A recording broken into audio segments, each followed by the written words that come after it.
He said, while you're at it, report me to the American Bar Association. At the same time, it'll make just as much sense, and then call up Coca-Cola and have them remove my membership.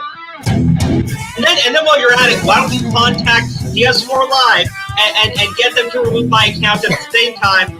Contact YouTube, contact Squatters, contact Parlay, contact BitChute. I want you to contact everything that I am on and tell them that you are reporting me to the police because, in my opinion, you are a pedophile when you are sharing porn with children. You fucking pedophile! Welcome back, everybody, to Con Order. Crow in the Rob. I don't know what that means. Crow in the Robe. Nah, I'm wearing a t-shirt. It's an X-Men t-shirt. Where are you, by the way? Hanging out in the chat. He's probably watching Augie right now. Anyways, guys, welcome to Con Order, episode 6. I can't believe I've never had anything consistently run for 6 whole episodes, because I guess you could say the streams and everything, but they were never numbered. So this is very unique. Anyways, we have some important topics to talk about tonight that will need a much more serious tone when we get to them. But food? What are you eating? I just had soup. Judge Crody. Fucking Christ. You got me there too, buddy. You really got me there. Okay, so there's been a little bit of an update with the situation involving Belle and Repzilla and this girl who is very young being preyed upon by a 34, 35-year-old man. We do know exactly when his channel was still active, at least, because there are screenshots from March of 2021. So it seems like he was still around at the time that he had his alleged victim had contacted Belle. And what I find a little bit more disturbing about it is at this time, his channel was essentially dead, right? It was still active. It was still running with ads, but it didn't look like he had been doing any uploads to that channel.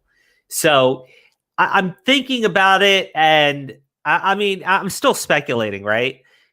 It just seems like there was every reason for a content creator who is only interested in making content to skip out on that story because the YouTuber isn't around anymore. And yeah, that's pretty much it. The YouTuber's not around anymore. He's not doing any uploads. It's not like he's a massive channel that suddenly disappeared. I'd still say it's pretty sizable, but regardless, it just seems weird. I mean, if you're really concerned about the girls and everything, you're concerned about the kids, and that's why you're upset with Eugene Yukuni, and you've really harped on about the children. I don't understand why you would take a pass on that story specifically, right? And that's more towards Belle, unless the only motivation they have is trying to make content and, climb the YouTube rankings. For Repzilla, I really don't get it, because the story was largely confirmed. Like, those messages have been out since 2020, right? And you can see everything. So I go, I can't figure out why Repzilla would take a pass on that. Like, again, because Repzilla says he's more about, the victims and all that stuff, right? And wanting to bring awareness and, speak for the victims. And that person did want their story told too. So it didn't sound like anything was going on legally. I am really perplexed and kerfluffled by this. By this, I was like, let's give him some benefit of the doubt. Maybe the channel was dead. Like, maybe the channel just didn't exist anymore, right? Because I need to see some screenshots for it. Maybe they couldn't find it. I don't know. But like, it was there. It still had ads running too. So this guy was still making profit. And I think he met those kids through the channel. So the fact that he is still collecting revenue off it, people are still watching. I would imagine maybe someone's even leaving a comment. Maybe you would be like a little bit concerned. Hey, YouTube, you have a predator here, and maybe you should shut this down. I don't know. It just seems like the type of mentality that these sort of people talk about. Obviously they're not obligated to do content on anything they don't want to, but in the case of Belle, it seems like her motivation is largely money and gaining more subscribers, not necessarily providing a voice for victims, which I thought that she was doing, but I guess she's not. That she doesn't actually care about that. She doesn't care about exposing predators. She was mostly concerned with the Eugenia Discord mod because it was Eugenia Cooney, had nothing to do with it being a predator or anything. Or she's just largely motivated by money and everything, and subscribers and growing her YouTube channel, building her brand up. I don't know. I can't figure it out. But for Repzilla, I guess largely the reason why he would take a pass on it was because that very same girl who had been the victim, allegedly, I still have to say allegedly, even though all the screenshots are out there, and there are very many. There are very many. I guess Repzilla's motivation would be that, oh, right. See, this girl was also the victim of someone, but also Repzilla had taken one of their tweets about Eugenia Cooney completely out of context, right? Completely out of context. And that person said that they were harassed because of Repzilla. And when they contacted Repzilla, Repzilla did not respond to them to like provide any sort of clarification, right? Because they provided a friendly comment of support for Eugenia Cooney after she had been swatted. And Repzilla used that comment to say this person was telling her not to get help with her eating disorder. That is insane, you fucking nut job. That is insane. But maybe he just was like really, really, really incompetent. He just really didn't understand that she had been swatted. I don't know. Oh, sorry. But anyways, I guess his reasoning there might be that he had previously done something bad to that person and refused to apologize or even acknowledge them. So, then coming forward with a story in which they are the victim of grooming, and you would have to expose what a jackass you were to your own audience, right? Because remember, Repzilla was a jackass to this person, and also he would have to tell his audience that this person needs to be listened to and believed, right? Because they're the victim of a serious crime. Again, allegedly, I have to say it for legal reasons and everything. So if he has to tell them to listen and believe this person, like listen to and believe this person, and also this person is saying Repzilla was a jackass who took them completely out of context and refused to acknowledge them. I don't know. I guess it could be related. I guess it could be related. I guess it could be related, but I don't know. There could be a logical explanation. It could be all a giant hoax. They could have found a real predator, but they're really just hoaxing on the age or something. I don't know. I am largely confused by this one. Maybe Belle and Repzilla know more about it. Again, to be clear, I do want to acknowledge one thing specifically about Repzilla. Belle said that she was going to notify him. So if Belle comes forward and says that she never notified Repzilla, that would make her look fucking horrible. But that would mean that Repzilla never knew anything about this, right? And in all fairness, everything I said there would be completely incorrect. And I openly state that, right? But I guess we won't know because I doubt Belle and Repzilla want to acknowledge this situation because they don't come across as honest decent. They're dishonest hacks. So what are we talking about, Bell and Repzilla? Yeah. How you doing, buddy? Pretty good. How are you? Yeah, I mean, if you're talking about T channels, you're only so because Jesus Christ, are those people crazy? Oh yeah. Oh yes. Now, hey, I don't know if John actually did go live with it. I think he said he was going to. And he was only on for about an hour, so I don't know if he talked about it, but I think he did. I joined late, so I think it was mainly just like the Ohm Wrecker, all that stuff. Yeah, so the person that was in chat, I think Grim Reaper. Doom Ghost. Yeah, I spoke with Doom Ghost. He wanted me to get in touch with this person, Doom Ghost. Doom Ghost got in touch with me, right? And gave me a whole bunch of screenshots, right? Ooh. Which are very suspicious. Okay. But I there is a theory, and this is a theory of a theory because the original you can't necessarily confirm, but oh gosh. All right, strap in for this one. We're gonna be doing some Alex Jones level shit. Get your tinfoil hats on, everybody. But not completely Alex Jones level shit. Okay. Oh, never mind. Put them away. Okay, here. Let me show you this. Let me show you this tweet, and then we'll jump straight into our conspiracy theory. Okay, you ready, everybody? Okay. Now this, what you are going to see on my screen here, I want to preface this by saying it is a screenshot of a tweet of an individual that we all know as Ohm Wrecker, but it is a reply to somebody. Okay. Oh. And he is replying to Del Harvey. That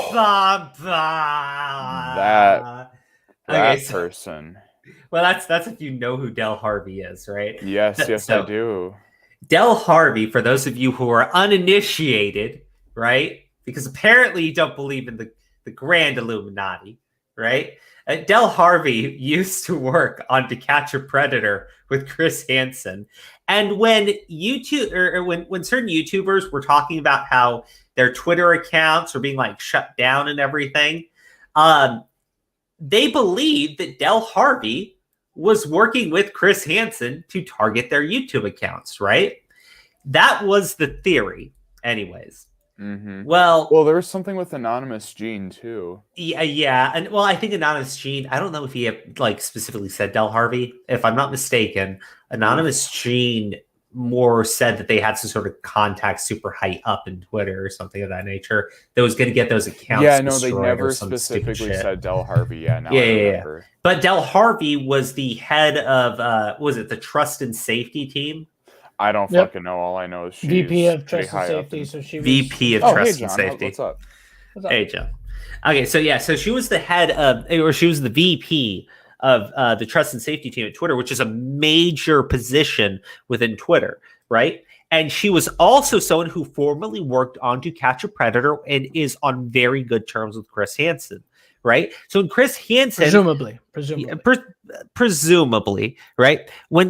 When Chris Hansen was being criticized by these YouTubers, their Twitter accounts were all of a sudden being targeted. Anonymous Gene was stating that these Twitter accounts were going to be deleted, right?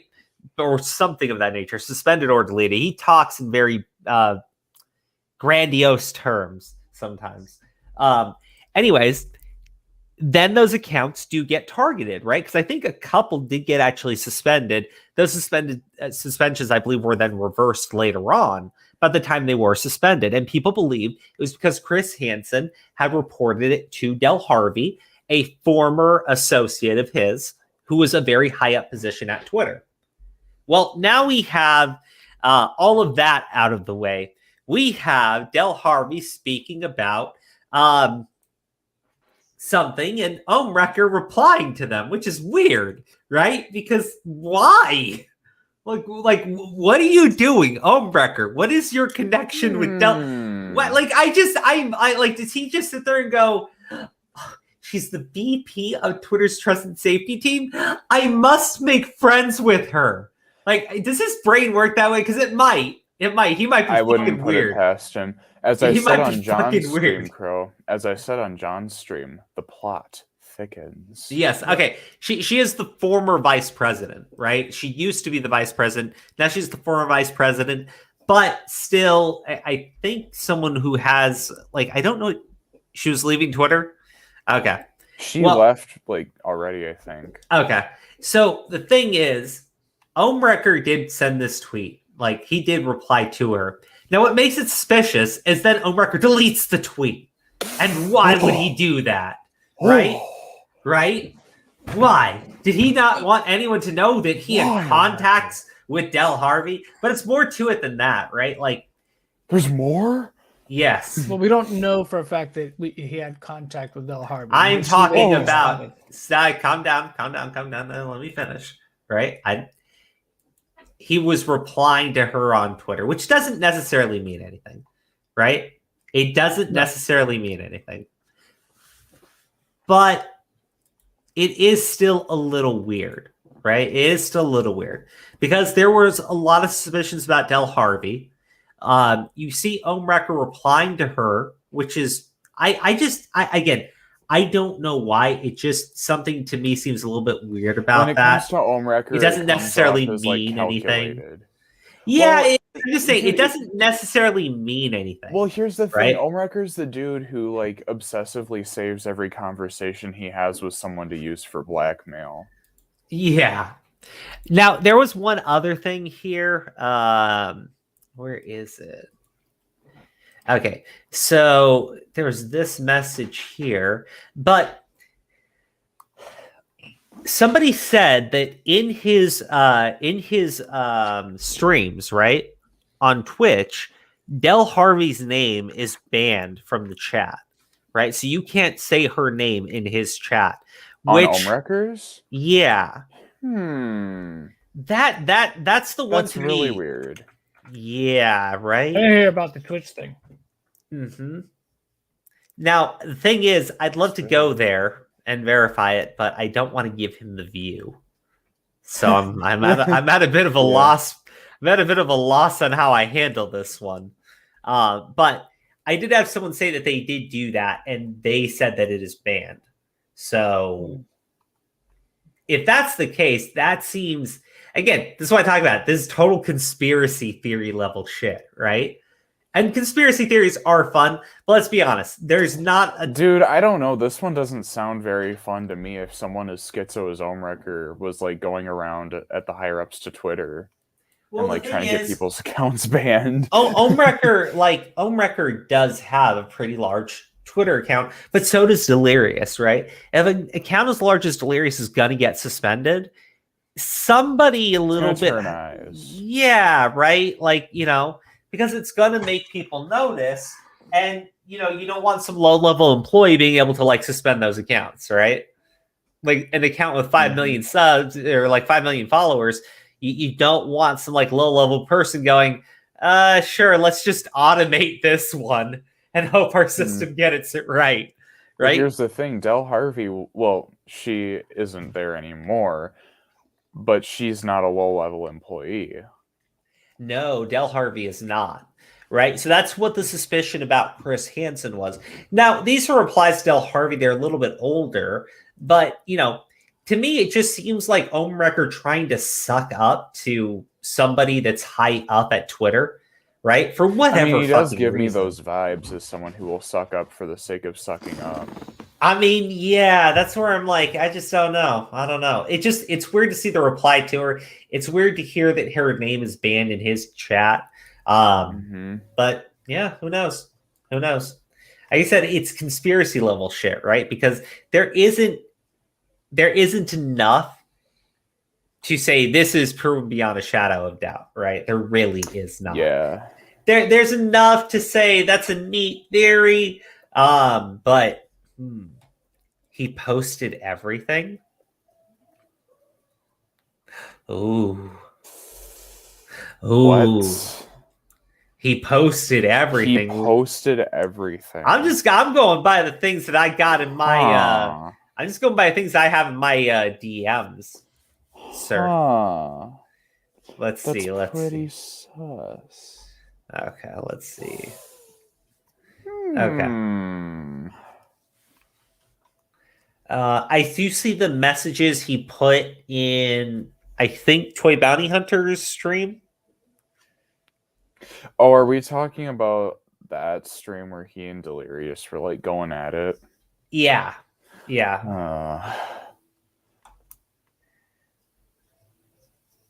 Okay, I see what you mean here. Let's pull this up.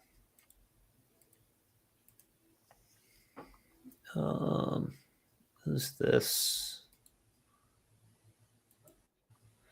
Yeah, okay. What we got? Okay. Communications with Twitter direct investigations have been going on for months. He did use VPNs, fake emails, burner phone numbers, even virtual machines, right? Mm-hmm. So Ohnrecker said that he was communicating with Twitter directly, and Twitter was running an investigation, right? So I guess that's just another piece of the puzzle, right? Because, how long ago did Del Harvey step down? Well, the thing is, I don't know. Because it was very recent, I think. Right, John? Yeah, her last day was the 22nd. Oh, Okay. shit. Okay, so because if he's saying... Okay. Never mind. Hold up. So Del Harvey only recently left her position, and this was going on for months, according to Ohnrecker. So according to Ohnrecker, there was an investigation that he knows of that Twitter was running, in which he was being informed of by Twitter themselves. Okay, and by proxy, also Del Harvey, if the theory is to be believed, and also Ohnrecker was sucking ass of Del Harvey on Twitter, but then deleted those replies to her and undid his retweets of her, right? According to my source, who did provide some screenshots to back up some of it, to be clear, right? And has her name banned in his chat. Okay. Now I'm like...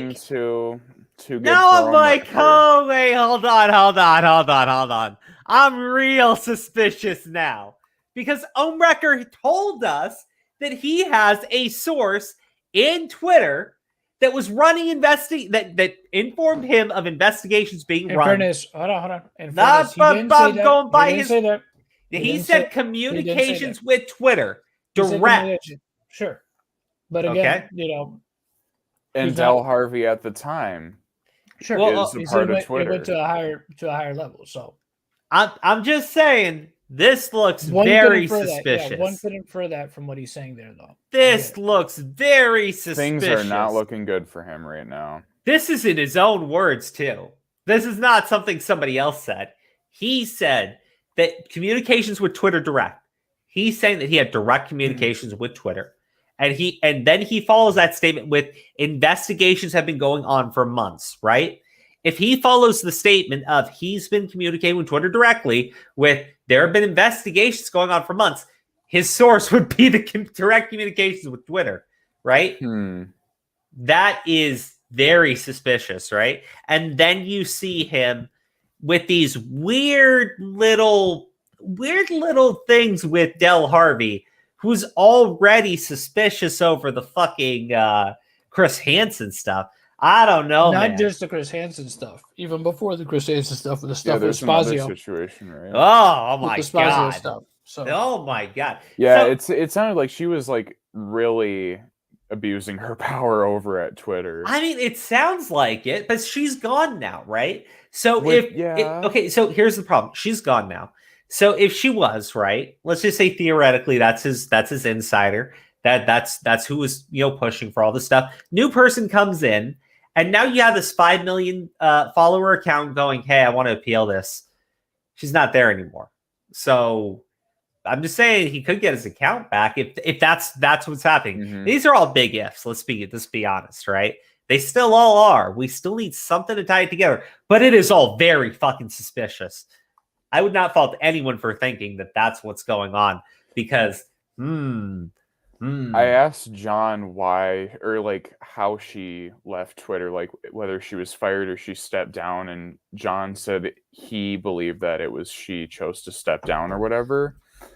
Yeah, Yeah. from her tweet thread, she kind of just talks about she's moving on to like other things. So, I mean, presumably, I'm not gonna call You that know. into question too much, but like, what if she left because she knew that stuff was closing in on her and she was gonna jump ship before she'd get caught red-handed I mean, or something? yeah, I mean that's another big. I don't know. We That's could a only fun speculate. theory, We could only but- speculate because here's the thing. Again, she has a rumored history of supposedly abusing her power on the platform. But the thing is, nobody has ever been able to show anything that has been substantiated that she has. They only base it off of, again, the Spazio stuff, the Chris Hansen stuff, because remember John Swan's accounts and anybody that was talking, that was criticizing Chris Hansen, there was a lot of accounts that ended up getting suspended. And as we know, like I said, Chris Hansen knows Del Harvey. They've worked together before in the past. And with the Spazio stuff, if you look, even right now, like Spazio, if you look at who he's following and who's following him, they both appear on each other's Twitter, Spazio and Del Harvey. And the thing Did is, Del Harvey follow Omrecker? I don't know. That I don't know. I didn't see that in her follows. I don't think she follows him. Okay. And and I don't know if he Well. follows her. Maybe he follows her, but I, at least as far as her list goes, she's not following him. But she does follow Spazio, which is again a person that was saying, at least what he was DMing to people was that he had an in to get people suspended, to get people's accounts suspended, because anytime he would just tag Twitter supporter safety, and you can see this on Wang's video. If you want to watch Wang's video, he talks about Spazio and how almost like clockwork, as soon as Spazio would tag Twitter safety or support, within minutes, sometimes those accounts would get suspended. You know what I mean? Yeah, that's so. okay. He had check something. Yeah. So supposedly, he had a pretty direct line of communication, and like I said, people were saying that there were times where Spazio's tweets would be liked by Del Harvey. You know what I mean? So she was paying attention. Presumably, she was paying attention to his account. And like I said, they follow each other. So who knows? Who knows? But again, it's a big if, but it definitely is something that raises eyebrows. Same thing with the Chris Hansen stuff, right? No, it doesn't. It just so happens.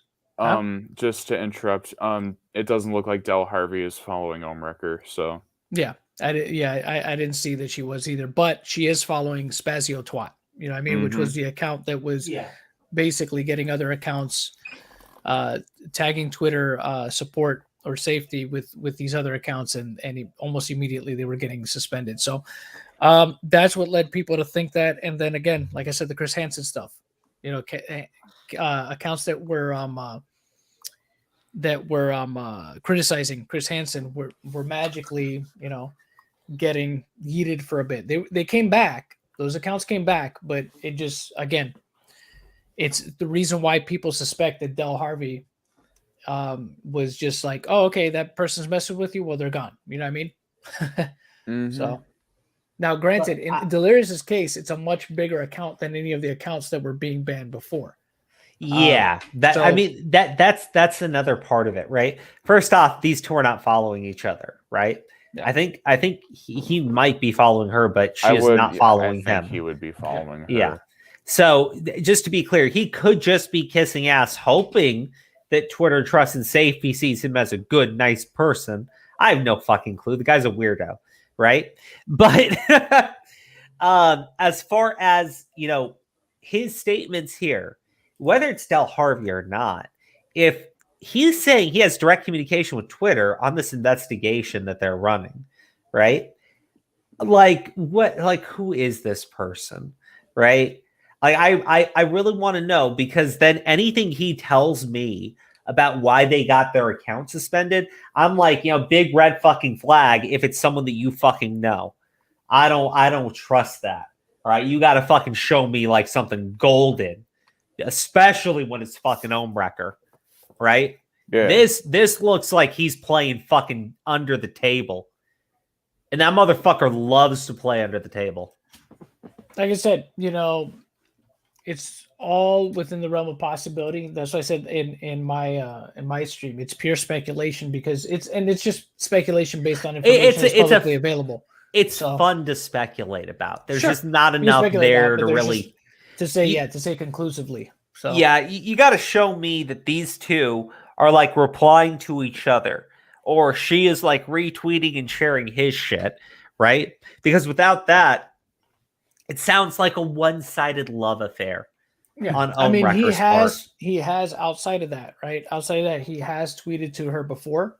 Mm-hmm. Because if you go back to January this year, I found a tweet where he basically had not only tagged her, but had also tagged the head of Twitter, the global head of Twitter gaming. Really? As well as and he wait. Oh, really? Why did he tag them though? Here, I'll why do you think? I'll send the links to the well, I don't know. quick. Like if it's somebody that got like if it's a reply to someone whose account's no longer there, then I'm not saying that. Well, let's just say it looks. I want to really see it. I want to see it. I'm posting them. I'm posting them in the private. See this. Yep. Okay, but I'm blocked by him, so. Oh, you are. Go on the web. Well, go in incognito, my friend. Oh, fuck you, Omrecker. Oh, fuck you, Omrecker. You son of a bitch. Oh, no, Omrecker. Okay, you're not allowed to do that, man. I'm sorry. I can't help myself man. sometimes. No, like literally, we left the stream because of fucking Consuelo last night. Not last night, Monday night. Jesus. All right, let's see. I think this is it. Okay, here we go. Dealt with a lot of this myself last month. Had one troll make over a dozen accounts just to make up the dumbest shit, harassing friends and all. I raised the issue with okay. Oh, okay. Okay, that's interesting. That's okay. He says that he spoke with them directly. He's saying he raised the issue with them. Okay, now, two possibilities here, right? All right. Possibility one, when he says he raised the issue with them, Omrecker is like the child who thinks that they're literally contacting Santa Claus, right? Meaning he tagged them in something, and then he thinks that they read it because they're bestest friends, when in reality, they also know he's a pussy. But the other way of looking into this is that when he says he raised the issue with them, he is saying that he spoke to them directly, which, holy shit. God damn, my Alex Jones senses are tingling. John, I need your opinion, sir. About what? I'd like a fucking opinion on this. I mean, it is what it is. Like I said, again, we could only. He obviously knows who to hit up in regards to these things, right? I don't know if he knows about Del Harvey's, if her reputation preceded her. These were from earlier this year, though. Both of these tweets that I sent you. Mm-hmm. So, mind you, the stuff in regards to Del Harvey with the Chris Hansen stuff and with the Spazio stuff, that stuff is from last year. Okay, all right. This one looks a little worse. Okay, how could it get any worse, Crow? This is him saying, "Hey, can you help?" Holy and he shit. tags. Why? Okay, he's tagging Somebody them archive directly. this shit now. Somebody archive this shit before he deletes Already it. did. Oh, Already you did? did. Good. God damn. Got you now, Omrecker. Okay, Got all you right. now. Look, okay, man. Look, dude. Okay, all right. He's okay. All right. Again. Two ways of looking at this. Omrecker is a fucking loser, right? Who doesn't understand that these people don't fucking like him or know him, right?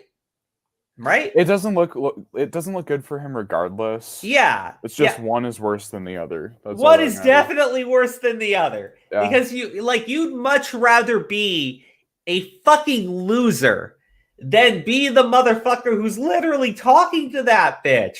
Jesus, dude. What the fuck? I can't, like, if I find out that he literally spoke with that lady, then oh my God. Oh my fucking God, Ombrecker. That discredits everything. That discredits everything when it comes to Delirious's accounts being suspended, right? Like, because how can you say that his account was suspended fairly and justly and all these investigations, and then we find out that you are in communication with this lady who's already suspected of abusing her power in other instances? Like, and then let's say that you are correct about Delirious, then Jesus fucking Christ, Ombrecker, disassociate yourself from anything to do with this Delirious shit. Jump ship. You are taking everything. You are taking everything. Like, I'm being serious, right? Ombrecker is literally tainting everything when it comes to Delirious. Because when you have someone who's this fucking insane involved in trying to go after him, then any victory you gain looks like it came from this underhanded, disgusting, dirty fucking weasel. Jesus, man. Holy shit.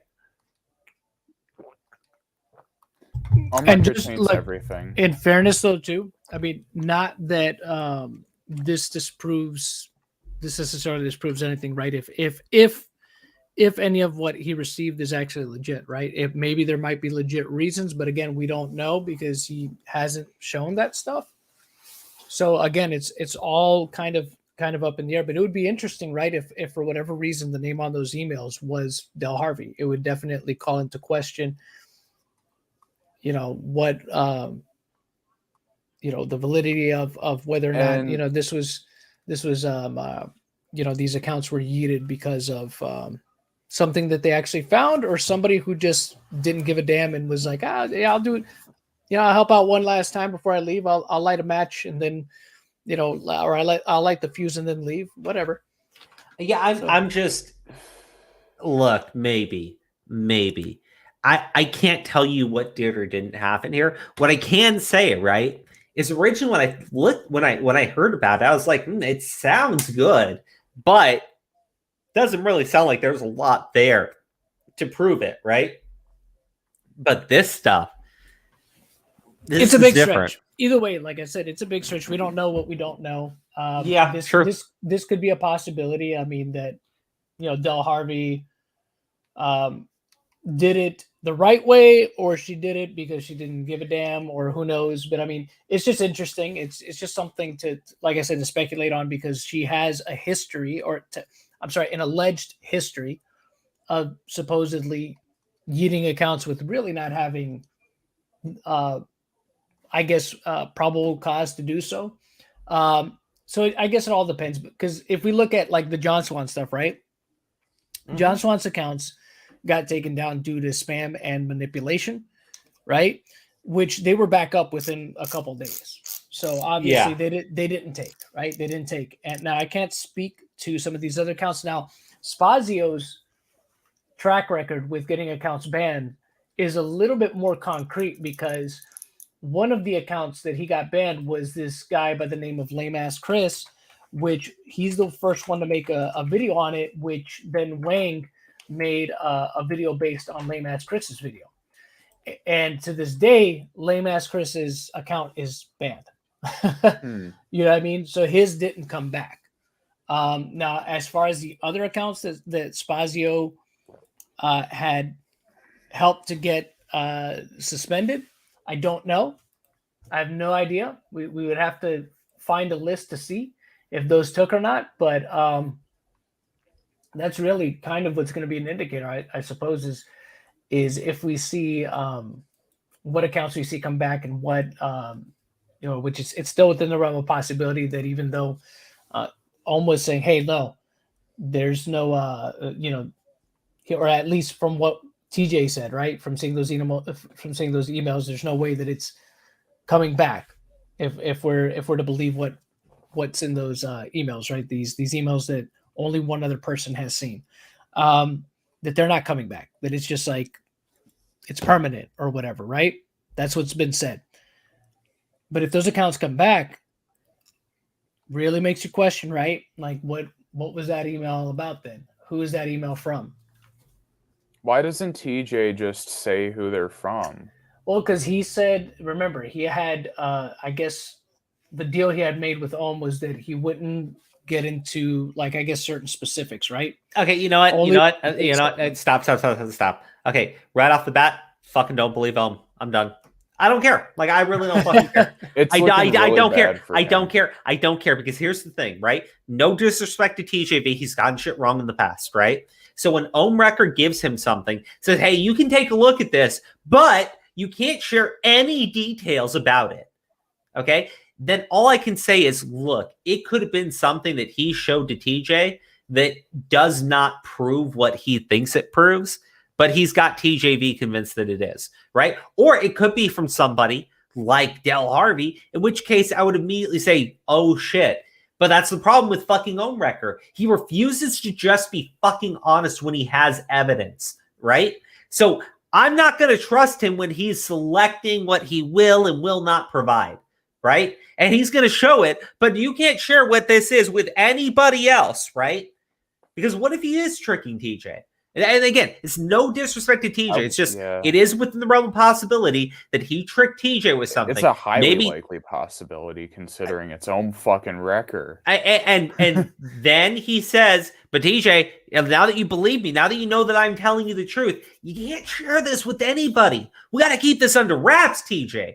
You can't share this, TJ, right? Because this is real. And he goes, TJ goes, yeah, no, I agree with you. Okay, I'm fine. I will not do it. That's our agreement. Okay, whatever. And then DJ goes on to a show and he goes, hey, I mean, I saw it for sure. It's real, but I can't share it with you. Dude, no. I do not trust Ohm Record. I will never trust Ohm Record. It doesn't mean that he can't be telling the truth. It means I have no reason whatsoever to believe anything that comes out of his fucking mouth at this point.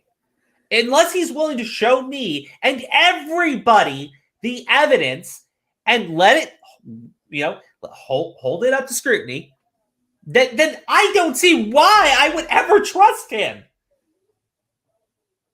I don't know. I don't know. But the fact that Ohm Record is involved immediately makes me think that I should rather trust the other person because Ohm Record is a known liar. Ohm Record is very questionable when it comes to the truth. And he won't show us the evidence. He won't show us the proof. So right off the bat, abso-fucking-lutely not. And you are a goddamn fool if you think that should be fucking believed or trusted in any fucking way. And again, it's no disrespect to TJ because TJ saw something. And it could be legit.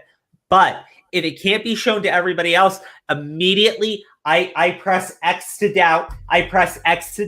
Because Ohm Record is one of the most dishonest motherfuckers I have seen on the platform. Okay? There are a lot. But Ohm Record is the king of those jackasses. Anyways, I'm done talking about this because fucking Ohm Record and all that motherfucker has is his fucking petty pissant fucking grudges.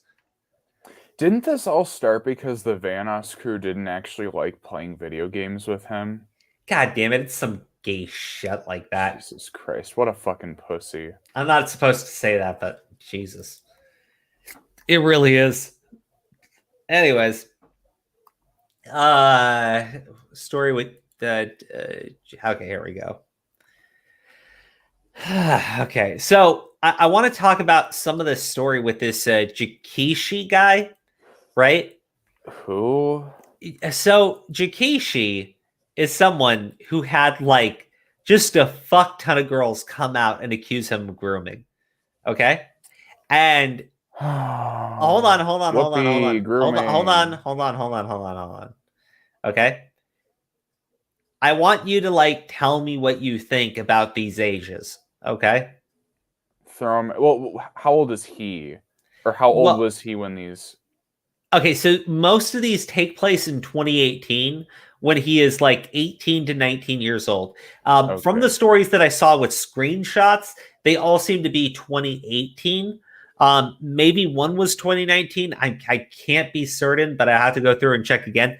I didn't see anything newer than that. Okay, so he was 18 to 19 when all of this was going down. Oh, sorry. 17, 18, 19. Because one of the stories we're going to talk about, he was 17 at the time. Oh, okay. So he's all right. I'm not going to say anymore.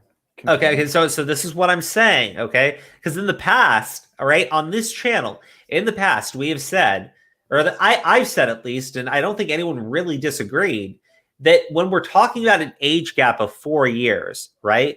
And you're talking about the ages of high schoolers, right? Mm-hmm. A freshman could be 14. A senior could be 18, right? Oh yeah, for sure. People have seen those relationships happen plenty. Okay, some of these stories are between an 18-year-old and a 14-year-old. Actually, the majority of the stories are between 18 and 14. Okay. Now, but the thing is, they all take place around that time frame. There doesn't seem to be anything taking place currently, right? As a 20-year-old, there are no stories of him going for minors, or at least I didn't see any. Hold on. I did see 2, but they don't have any screenshots. They don't have any evidence whatsoever. So it's just baseless claims. Yeah, but I think they're trying to piggyback off the fact that these other stories are real. But then I'm like, well, hold on. Your stories are so much worse than the other ones, because one of these girls said she was 12 years old. And I'm like, hold on. You're 12. Fuck? You're 12. And you're saying you don't have screenshots. I'm willing to believe you, but talk to your fucking parents. Holy fuck. Right? Jesus Christ. I want to believe you didn't take screenshots, but I'm not willing to trust you. You're some random person on the fucking internet. That's stupid. Well, again, stupid. Like, I automatically question allegations when they instantly start running to the internet with them instead of reporting them. But it seems like it's believe all victims these days. Well, okay, so when I read some of this, here's the problem when they say grooming. One of the stories has like a lot of screenshots behind it. I want to show you the screenshots, okay, because the story that I saw, which was made out to be really, really bad, I don't want to get any hate. I don't want to get any hate here. But if it was between a 14 and 18-year-old, the fact that they are flirting, it doesn't mean shit to me. The fact that they're flirting doesn't mean anything to me. Because they weren't doing anything, right? Well, not only we're not doing anything, again, when we talk about a 4-year age gap, doesn't mean anything to me. Now, here's where we get into the legality issue, right? One of the girls says that she did give him news and she was 14 years old. 14 to 15, I believe. Right? Mm-hmm. I don't believe you would be protected in any way, shape, or form if she is that young. Period. Yeah. Right? There's not going to be anything you can do within your own state, right? Where we're talking about like age of consent and everything. Right? Because I don't know. I don't know where this guy lives. I don't know where these girls live. I'm just going through like hypotheticals and everything here, just so everybody understands, right? Like it's just so everybody understands. I'm just going through like all the hypotheticals and everything. It's not me saying what I think about this at all. These are just what if scenarios. Yeah, exactly. Right? It's a Marvel what if episode. If that makes it easier for you guys. Well, okay. So if they are within the same state and age of consent is 16 and the girl is 16 years old, he's perfectly fine, right? If she's 16 and he is like 19 years old, you have Romeo and Juliet laws, same thing, perfectly fine. If they are across state lines, you could have some issues with federal law, but again, if they are close in age, you're still fine as long as she is 16. Basically, all of these revolve around her actually being 16, right? Yeah. But if this girl is 14 to 15 years old and sent nudes, there is no way, shape, or form that would ever be legal, right? Yeah. You're not going to get any sort of fucking close in age thing. You're not going to get any sort of Romeo and Juliet protection. You're not going to be protected by your state. It is pure, plain, flat, fucking cut out CP. Okay, it would have to be. And so if he really did get those messages from that girl, right, and she really did send them, then yes, 110%. Legally, he committed a very serious crime. Is he fucked though? No. You know why? Why? Because she's going to Twitter with all of this. Oh my god. And that's there pretty you much go. a vindication then. Well, I mean that. Okay, I'm not. Okay, not really, but like in terms of like the law, like something's gonna happen, like the predator poachers, where they're just gonna be like, yeah, like we can't do anything about it now or whatever. Yeah. So like I said, in that case, and I want to find that story specifically because I think that that's probably the one where she's saying that she is 14 to 15.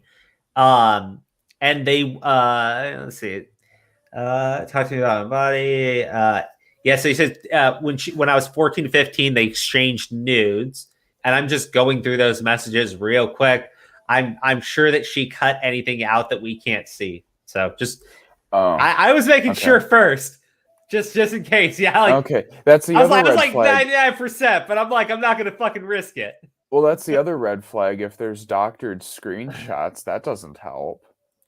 Yeah. Okay. So let me show you this twit longer because I think this is probably the one story where I don't think he has any type of excuse, right? And I want to be also clear. This wasn't the worst thing that I saw being said, right? There are a couple of stories in there that are fucking wild where they're accusing him of like right now at the age of 22 doing this shit with a 12-year-old. Okay. However, no screenshots, no nothing. And the story literally starts off with, y'all want to say he's not doing this right now. Well, he just did this to me and I'm 12 years old. I'm like, okay. Well, I don't believe you. if I'm going to sound like an asshole for this, but that sounds like clout chasing to me. I was like, well, not even clout chasing. It could just be some nut job who is like a crusader for victims and thinks that putting that out there is going to help. Right? Oh my god, that reminds me of an episode of Law and Order where there was this girl on a college campus who accused like 4 guys in a frat house of raping her.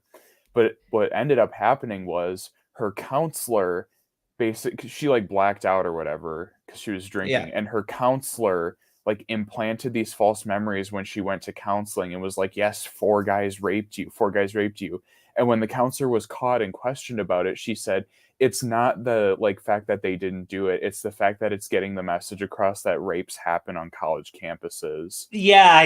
And that shit happens more than you think. Yeah, that dude, it's really fucked up. Like that shit is wild. People will do crazy things to try and get a weird argument in or whatever. Well, I mean, like, look, or to prove a point. Look, my problem is when you have a story that's blowing up like this, and people are like, "Look at all these allegations coming out."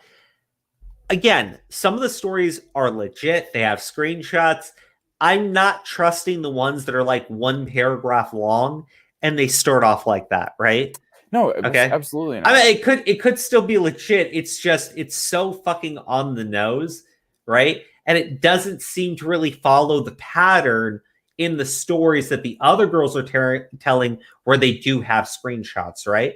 Again, most people have a very like a standard MO, right? You know, they have a standard method of operating, right? He talks to these girls roughly the same way. Right? He targets roughly the same age range, and he was doing this between the ages of 17 and 19, right? Between the ages of 17 and 19, he seemed to really prefer 14-year-old girls, right? Sorry. 19 was 15 because that was a continuation. Like the girl was always a 4-year age gap with him, right? So it was when her story is probably the longest because it starts when she's 13 and he's 17, and it continues until he is 19 and she is 15. So that's like the longest one. That's the one I actually wanted to go through because she's got pretty clear-cut screenshots, and it's probably the easiest one to like actually read and let y'all make a decision about, right? Yeah. But again, when we talk about like a 4-year age gap, look, again, you're talking about someone who's a freshman in high school with a senior in high school. Yeah, like I'm not dishonest. I went to high school. That shit happened all the fucking time. You're lying to yourself if you're going to tell yourself otherwise. Okay, they were flirting when that was when they were those ages. Even if they were dating, that's not even a big deal. Yeah, look, but again, here's where I'm just saying, legally, he's in a major bind because that girl says when she was 14 and 15. Even though I don't say like morally, like the relationship and everything. Your 4-year age gap, I can't get like motivated to say anything about, right? I really can't. Just like, I'm sorry, you just have to fucking get over it.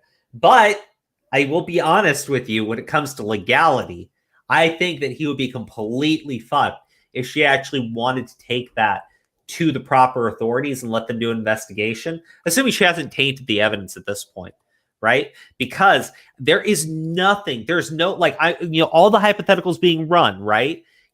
Where the age of consent in both places are as low as possible. And you have like Romeo and Juliet laws and all of this stuff, right?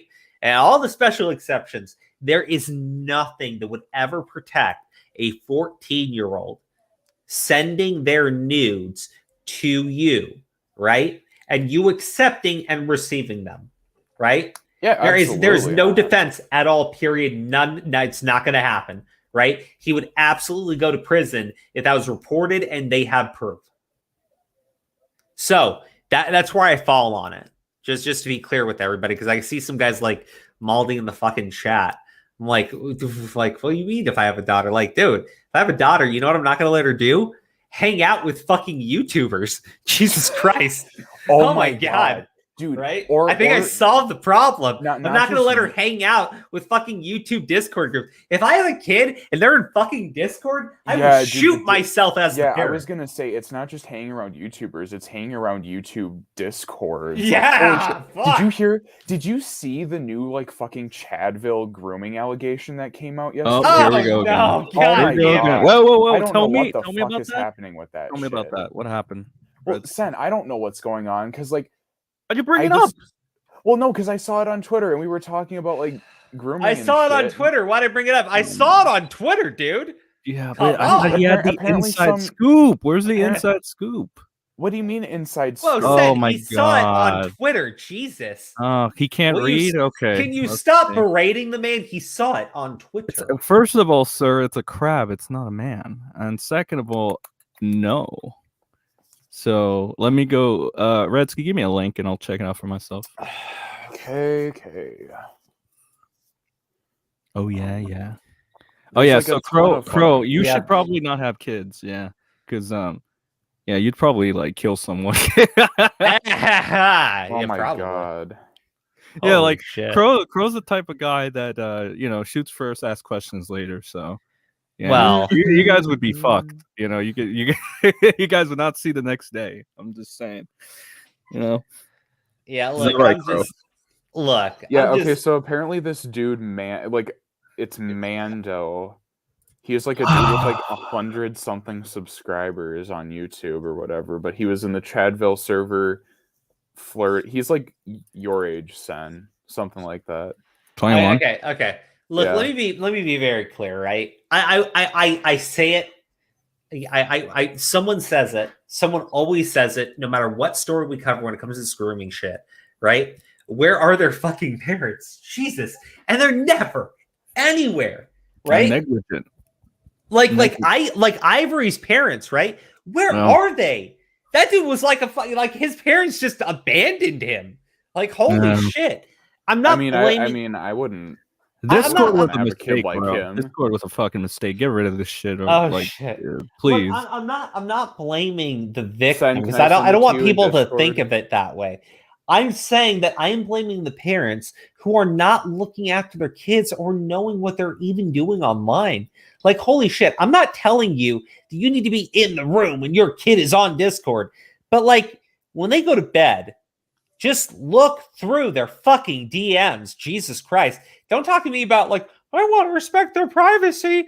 Like, holy shit, it's Discord. Have you seen the degenerate shit that exists on Discord? Have Sweaty you moves. seen Nasty. the Sweaty horrible, Send, did you get the sweaty thread? moves that Yeah. they share on Discord? If you are a parent and you have kids, right? And you let your child use Discord and you don't occasionally look at their messages, you are a bad parent. You have failed parenting. Go get rid of your computer. Your child is possibly already irreparably damaged because of your neglect. You awful, awful parents. Well, I know Okay, so whenever anyone tells me, what would happen? Crow if I had a daughter, I would never put my daughter in that much fucking danger. You absolute fucking idiots. Fucking Crow, man. Yeah, you're never gonna find my 12-year-old daughter in an NSFW Discord RP chat. You asshole. That's good. Also, I got the link. I can't blame the kids for finding it, right? Because kids are gonna get into this shit, right? You need to be handling it as a fucking parent. You can't sit there and go like, I can't believe my child. What do you fucking mean? They're kids. They're like 13 years old. Oh my god, it was a furry. They went like they're going through I know, fucking even puberty. worse. A fucking cactus would make these fuckers horny, right? And you give them access to the internet. You know, one of those motherfuckers is like, hey, if we could watch all of our cartoons on this wonderful device, I wonder if I can watch more. And guess what? You fucking can. God damn. Like, it's not like I like, what do you think happens? Did you remember going through puberty? I remember the stupid, immoral, and very disturbing shit that I would find using Google search. Agreed. And it wasn't that hard. I wasn't looking up porn terms. I was looking up like things that you would just like think about, right? Like big jugs. Yeah. Oh, this is small commentary. Oh, okay. Oh no, it's like underground shit or whatever. It's just a bunch of Spurg stuff, but yeah, I don't know, dude. I feel like something new comes out of that server every fucking week. I'm so glad I left. Like, What the fuck? Wait, were you in there? Way back in the day. Oh my god, Redsby. Aren't you like just 1 year younger than me? Yeah. What the fuck are you doing in that server? Whatever. At least you're gone now. Good. Yeah, dude. It got degenerate. It was weird. Yeah. Okay, so Assassin Rider said, remember, everything's a dildo if you're brave enough. Well, Your Sen, cactus comment reminded me of that. Bo Blacks and Yikes. John Swan were in the server for a bit. John Swan. Oh my god.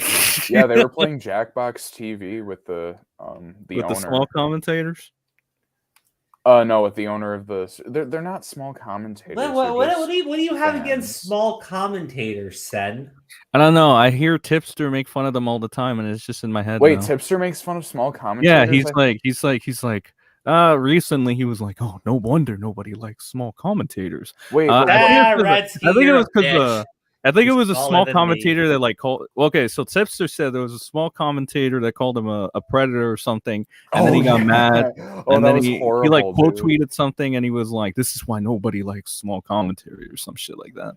He should really like not do that, because then Vic Blanco's gonna come out of the fucking woodworks again and be like, "See, I told you." I bet he hopes Vic wrong." Blanco comes out of the woodwork so he can dunk on him again. That was funny. I mean, should do it again. I honestly would love to see Tipster completely annihilate that fool. Holy shit, dude! So it's like small funny commentary. It's the 100 peoples and The shit. people in 100. Oh, I God. guess. You know what? I don't even know what you would classify as small commentary anymore. I also see I don't Augie fucking make know. fun of them all the time too. So, and Nick. So Augie, Nick, and Tipster, pretty much. Well, it's their right. They're bigger than them, so. Yeah, well, somebody called that into question because they were like, "Well, Augie, technically, you're a small commentator. You're not even at 100K. Nick, you're not even at 100K." But they're still big. funny. Like, So it's like you kind of like such an you gotta have ambiguous to term, fucking. but it's like Yeah, you're gonna have to like determine like what quote unquote small commentary even is. I'd count small commentary anything under 10,000 subs. Yeah, I thought of that, but I don't consider like Crow small commentary. That's a problem. Or yeah, dude, I don't fucking know. It has to be like a mix of like your pull in the community, like how much your reach is, like how many subs you have, how many. It's just too fucking. I don't know, dude. I'm just staying in my lane and doing my own thing and having fun. That's all I'm gonna do.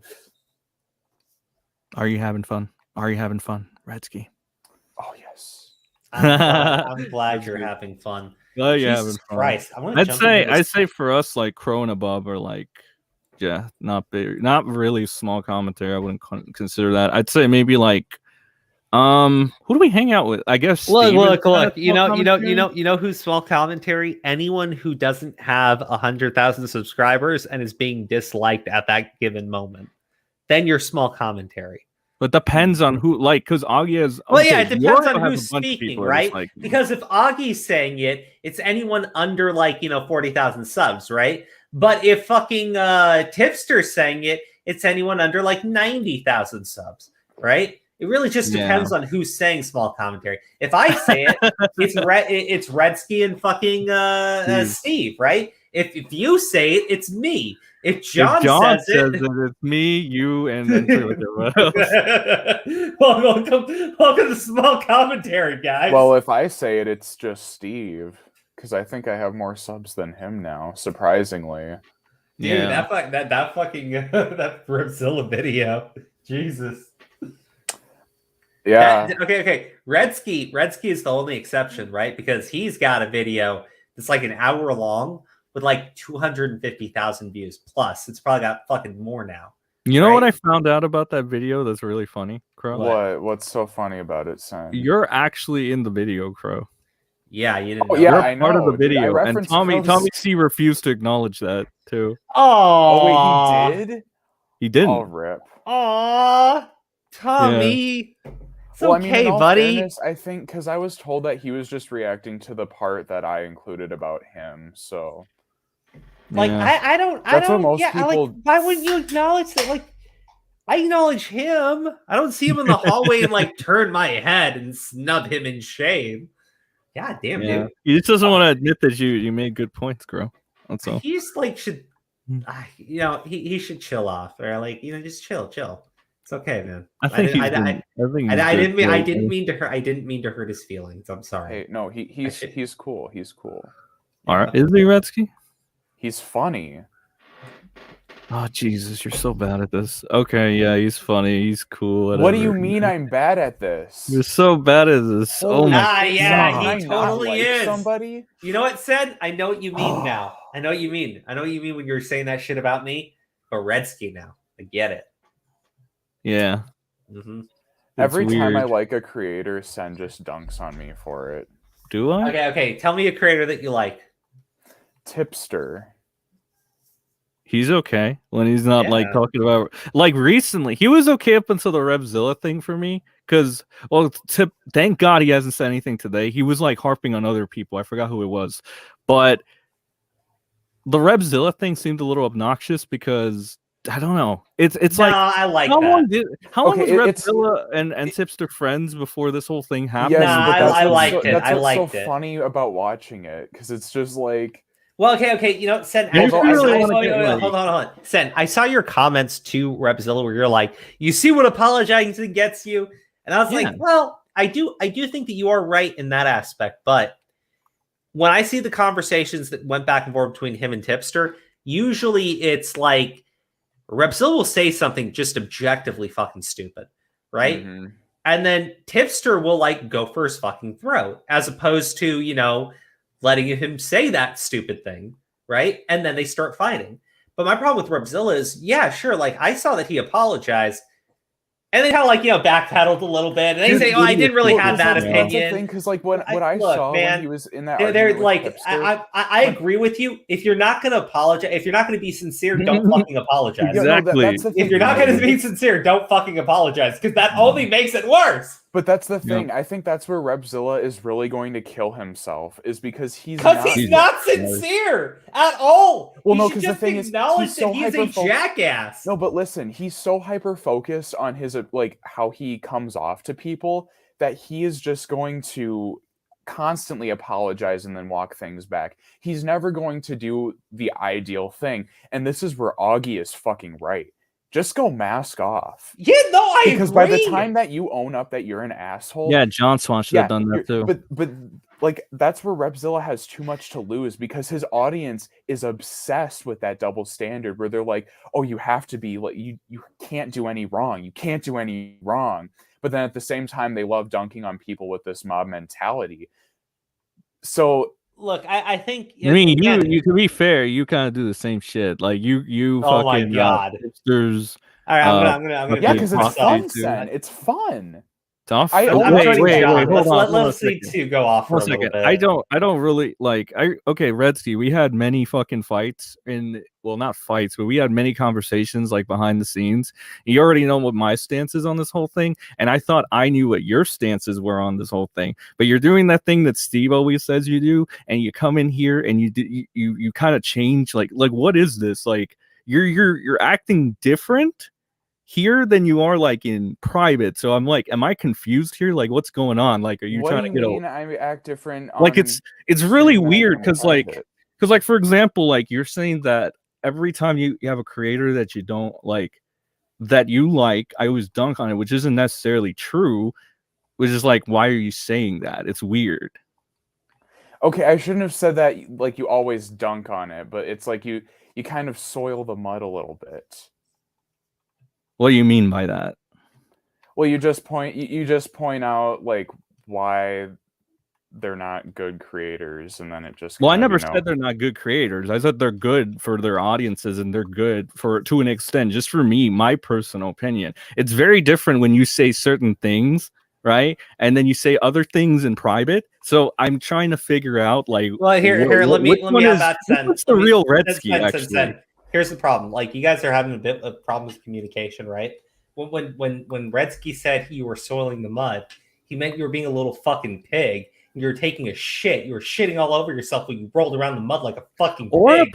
Anyways, you guys have fun. I put out these points too, and you never say anything to him. Like, you don't like, and it's not just like it's Aura, it's Steve, but then when you come on here, you're like a different person almost, and it's like, what are you trying to do? Like, what are you trying to accomplish with this? Like, what do you mean I'm a different person? I don't act like I don't see myself acting different in private than I do on here. Well, then that's weird though, because I'm not the only one that's seen it. Like, so it's like, are you doing this unintentionally? Wait, so you think it's suspicious that I act this way on stream and this way in private?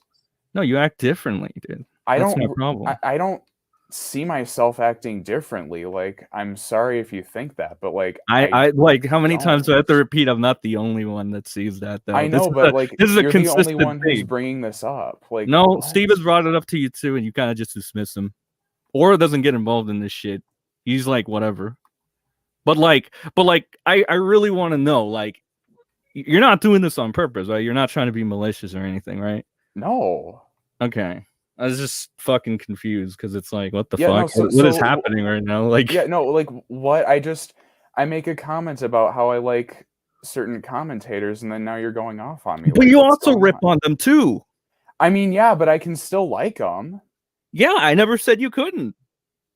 And I do too. I love some of them too. I still like some of them. Like when Tipster's not harping on Repzilla 24/7, I told you he's a fucking character. Steve says, "Oh, I love Repzilla." I don't know if he actually does or if he's just trying to get under your skin because he knows it pisses you off. I've just embraced it as a meme at this point. I told you I like Edwin, right? I told you I like Augie. I think you already know that. I like Diorio, even though he's fat as all hell.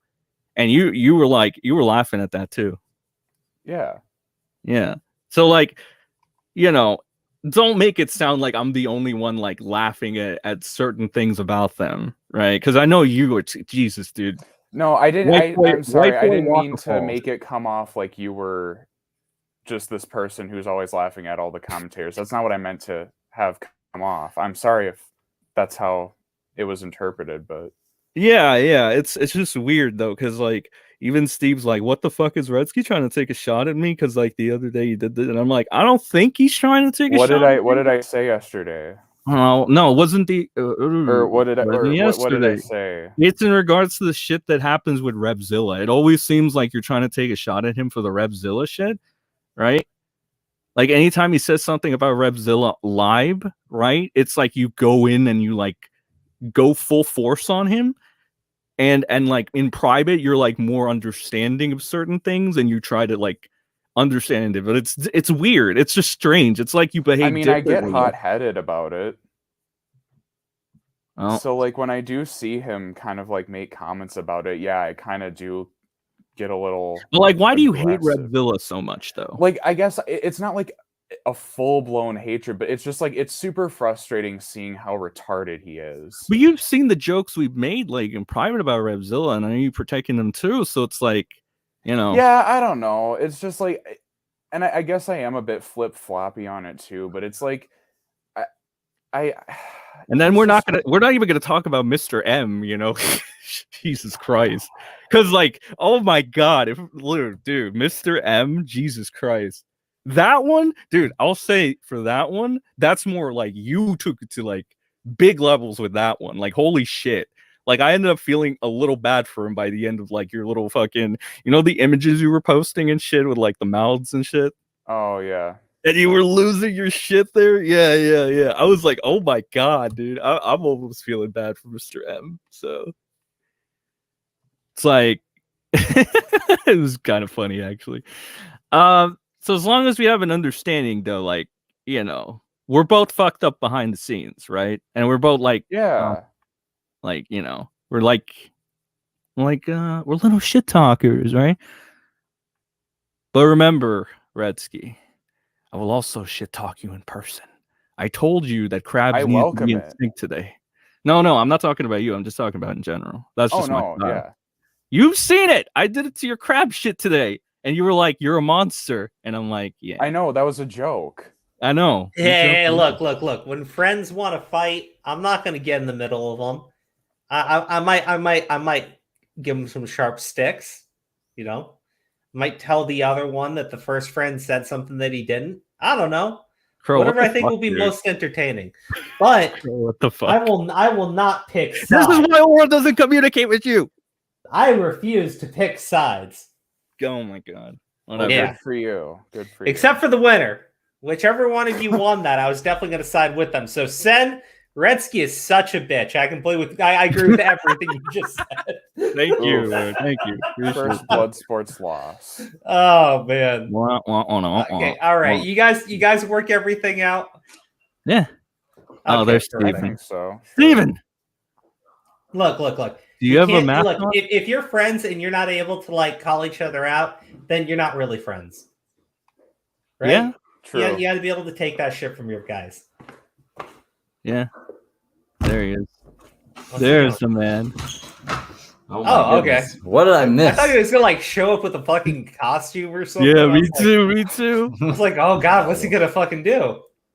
And then it was nothing fancy at all. Okay, yeah, all this stuff is on the right mics.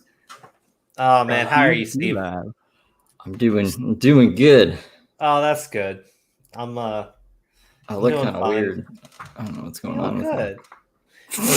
No. You look fine. Bro, look at my hair. It's so long now. I look like a hippie. Yeah, my hair's getting kind of.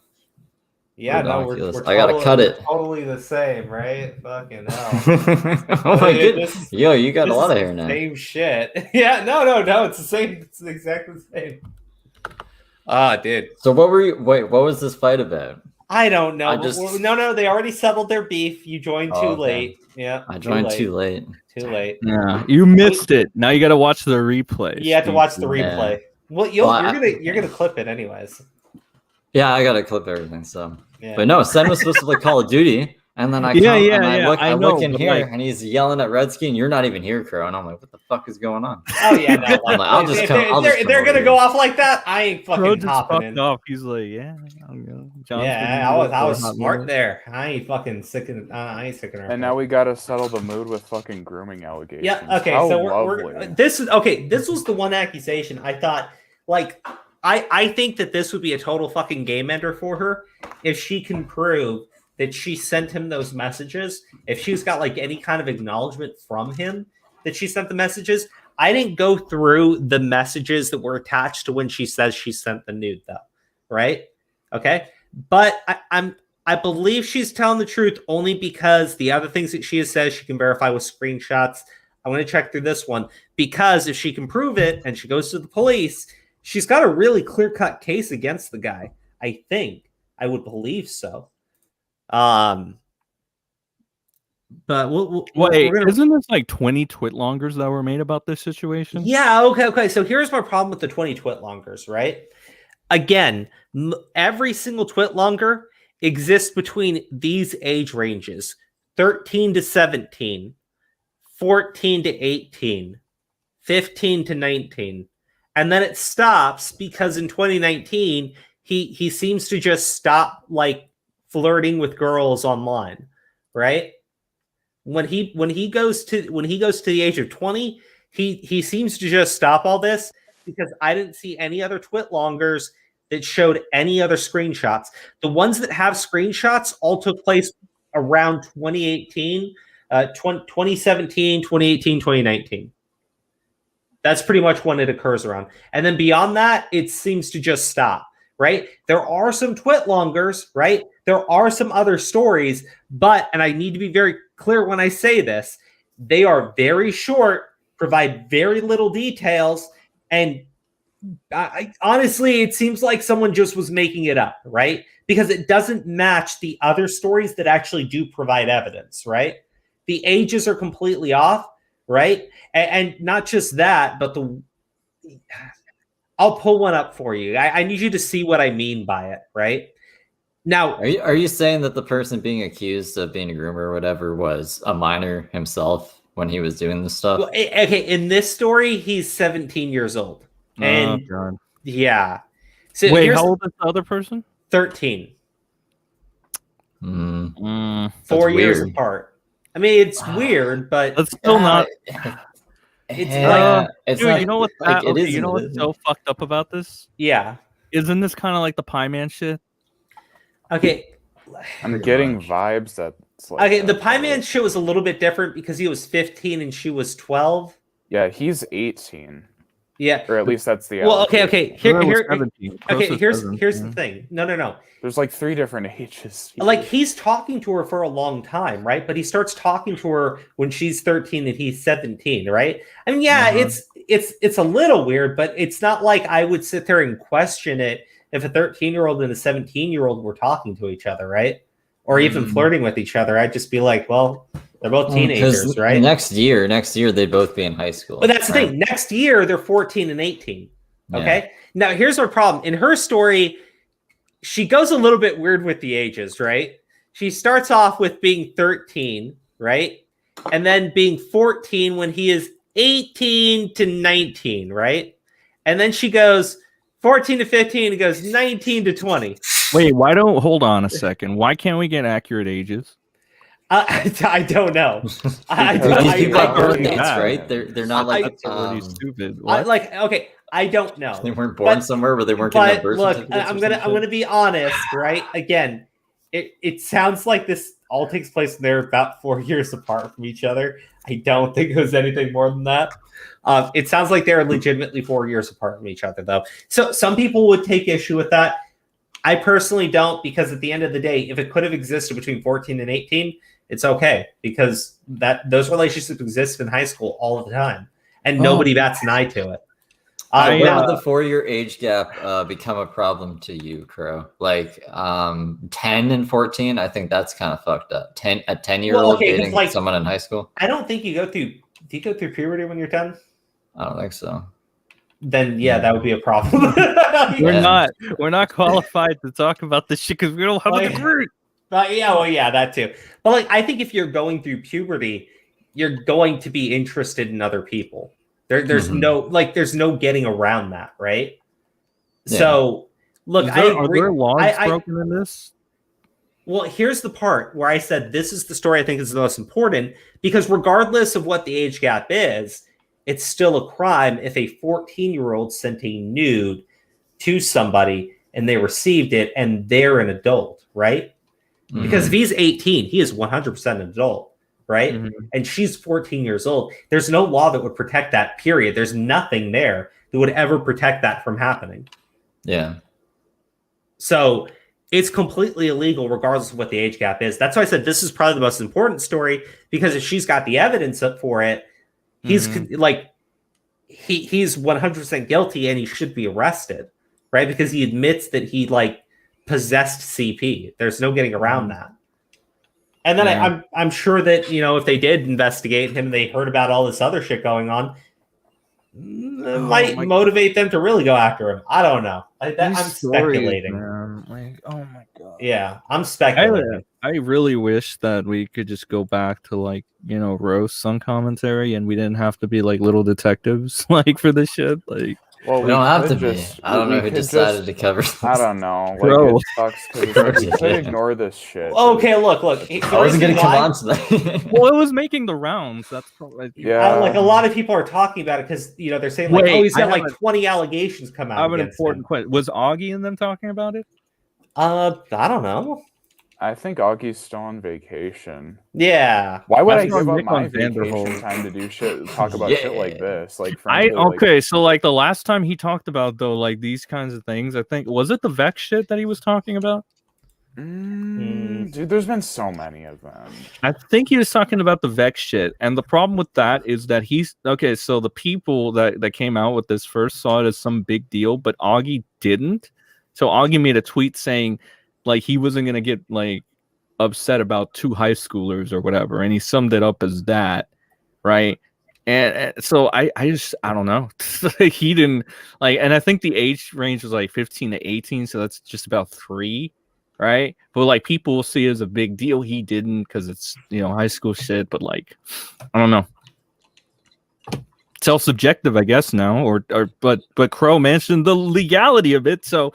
If you want to throw him in jail, you have the chance to put him in jail, right? Well, I'm going through these stories because the problem what I have when they said there's like 20 allegations and they're like, well, look at how many there are, bro. Like there are a lot. Don't mean anything. No, yeah, because here's the problem: there are a lot of stories that are literally just stories, right? They don't have anything that corroborates them. They have no screenshots, and they just sound they sounded kind of over the top. Right?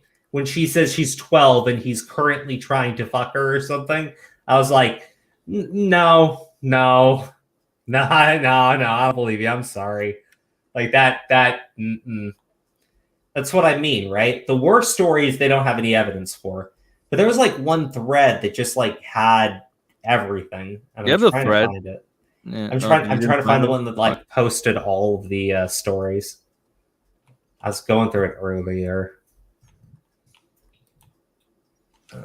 No, fucking Christ. I burned the roof of my mouth and it really hurts. And that's all I can think of.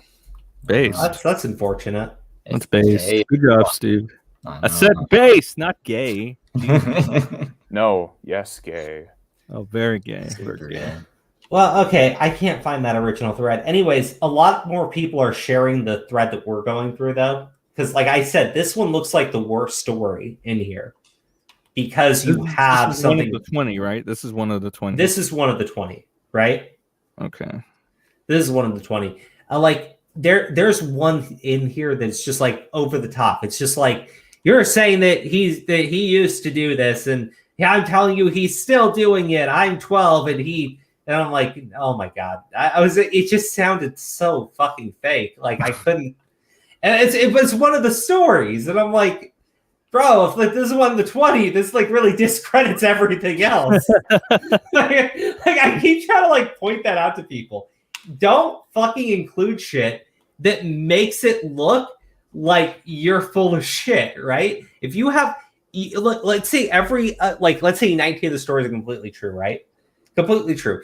They don't have the best evidence. It's a little shaky. It could, but most people believe it. And then you have one story that is so over the top fucking fake, right? And everybody's telling you, no, they're all true. They're all to be believed. You're like looking at that one. You're like, that's clearly fake. You're like, maybe I was wrong about the other ones. It's like, dude, that. All right, but this seems like the worst one because right here, when she says she is 14, right, and whether he is 19 or 20, it doesn't really matter. If she is 14 and she sent him nudes and he received those nudes, he was in possession of CP. That's a flat fucking crime, and there's nothing that would protect him. They're the same state. Age of consent is 16. Doesn't matter. Romeo and Juliet law would not protect it. It was over federal lines. He would be fucked if they ran an investigation and could find evidence of it. If they had that, then he's good. Now, this is where she goes, like, I would have been 15 while he was 20. And then I was like, well, wait. If you were 14 and 15, right? Then he went to 19 and 20. Over here, he was 17. This is where I'm like, if it's a 5-year age gap, that's wrong, right? Because if she's 13 and he's 18, no, like absolutely not. That would not happen in high school because 13-year-olds and 18-year-olds do not hook up in high school. Why do they not know their own age gap? Like, why is it so hard? It keeps changing, and that's where I'm like, but still, that's bad. That's well, yeah. But like the thing that I think is the most important here is, even though you have problems with all these age gaps, if she sent him nudes and she was 14 years old, legally, if she has proof, he is completely fucked. If they have proof of that, he's completely fucked. There's nothing that will protect him, right? But she has to go to the police. She has to contact the cops. And until she does that, nothing's going to happen, right? That's the other part of this. So you can be upset about it, but legally speaking, nothing would ever happen to the guy unless she goes to the cops. But this is probably your strongest case. If you want to go after him for something, it would be possession of CP, right? Possession of nudes for 14-year-old. Yeah. I mean, soliciting, maybe if he was asking for them. That too. Yeah. I mean, she says she exchanged it with him, but also that he had asked for it in the past, right? So I'm like, yeah. Like, I guess you could make a case for solicitation, but I don't think it really matters. If you have him possessing CP, I think it's worse. I think he's fucked. He would still need to be in possession of it then. Would he not? He would have had to have been in possession, so they have to prove that he actually took possession of them. I don't know how you go about proving it. They might have some sort of record. Maybe it was shared through a social media app, something of that nature, right? But they have to prove it. If they can't prove it, they can't prove it. But if she's saying it's true, and it is true, he committed a very serious crime. Period. Yeah. Like, absolutely. And that's not true in the other cases we've talked about, where it falls down to, the age ranges and everything. Like, maybe, but maybe 14 and 18, realistically, I don't have an issue with it. Some people do. I go it's a matter of opinion, right? Like, it's really not wrong in terms of we send these people to high school together and they do hook up. I was in high school. I saw it happen, man. Like, it happens, right? Here's the thing about guys. They tend to go for younger women. They just tend to. Women tend to go for older guys. That too. Yeah, I'm example. Came in the 20-year-old. Yeah, he came in the 20-year-old. I'm just saying, in all groups, right? It's very rare where you will find a guy and a girl, and they are the exact same age as each other, right? Typically, it's at least 2 years. At least 2 years, right? But me and my wife, it's a 4-year age gap between us, right? So if we went back, there was a time, just so everybody is aware, there was a time where my wife was 14 and I was 18, right? Exposed. Yeah. Canceled, Crow. Canceled. I'm just saying, this is really stupid, right? In terms of arguing about the age ranges, I find that to be very stupid. I find it to be not productive at all. But as long as nudes are not being sent, I think that's the thing, right? Because here's the thing: if people are gonna go to the cops and be like, "There's a 14-year-old and an 18-year-old in a relationship," do you know how many people would have to fucking investigate? I mean, but if you go to the cops and you say this 14-year-old was told to send nudes to this 18-year-old, cops are going to flip. It's totally different. It's completely different. So at this point, that's why I said this is the most important thing, because we don't need to argue morality. We don't need to argue, is it really wrong for a 4-year age gap? Why can't she like really pin down what their ages actually were? Like all that stuff is completely thrown out the window, because at the end of the day, if she was 14 and she sent nudes to him and he was anywhere above the age of fucking like an adult, he's fucked. It doesn't matter. Yo, Crow out of context says Crow ended up becoming the groomer. No, none of that. Okay, all right, hold on. None of that. I got to pull this up. These are the conversations when she says that she was 14, right? And you can pretty much see, right? He flirts with her a lot. Oh, Jesus Christ. I can't read Yeah, That's Can you small. make it bigger? Wait, Not I even really. have it bigger. No, and it's is just, it like one of just those a little receipts too where small. when you zoom No. in, it gets all pixelated? Jesus, I can't say it. You're gonna just have to read it to us, Crow. Oh God. No, my meat is thick with 29 CS. Where the proof be? You don't get it because it's not true. No, What? it is. No, Is this yes, song? no. Is this two guys talking to each other? No, this is him talking to the girl. Oh God. Dude, this seems like two guys talking to each other. They're very friendly with each other. They are very friendly with each other. Well, we like friends. That's a good thing. Oh my. Now he talks about he goes like in all caps he goes, "What? I already told you I'd cuddle with you. What's the difference? When did you say that?" Right? Like, and then he says, "Oh yeah, you don't remember much from the day you sent nudes. Yeah, you talked about me visiting. I said I'd probably ask to cuddle. LMAO. On what the heck?" That's it. That's just him confirming that he received nudes from her. If she was 14 and he received those nudes, that's a crime, period. Like, we don't need to keep. We don't need what to if go this is all a into- troll? What if this has never even happened and they're just like, we know the commentary community is going to talk about some pedo shit. Let's just make up a bunch of dumb shit. And now we're reading teenagers' DMs. Hold on.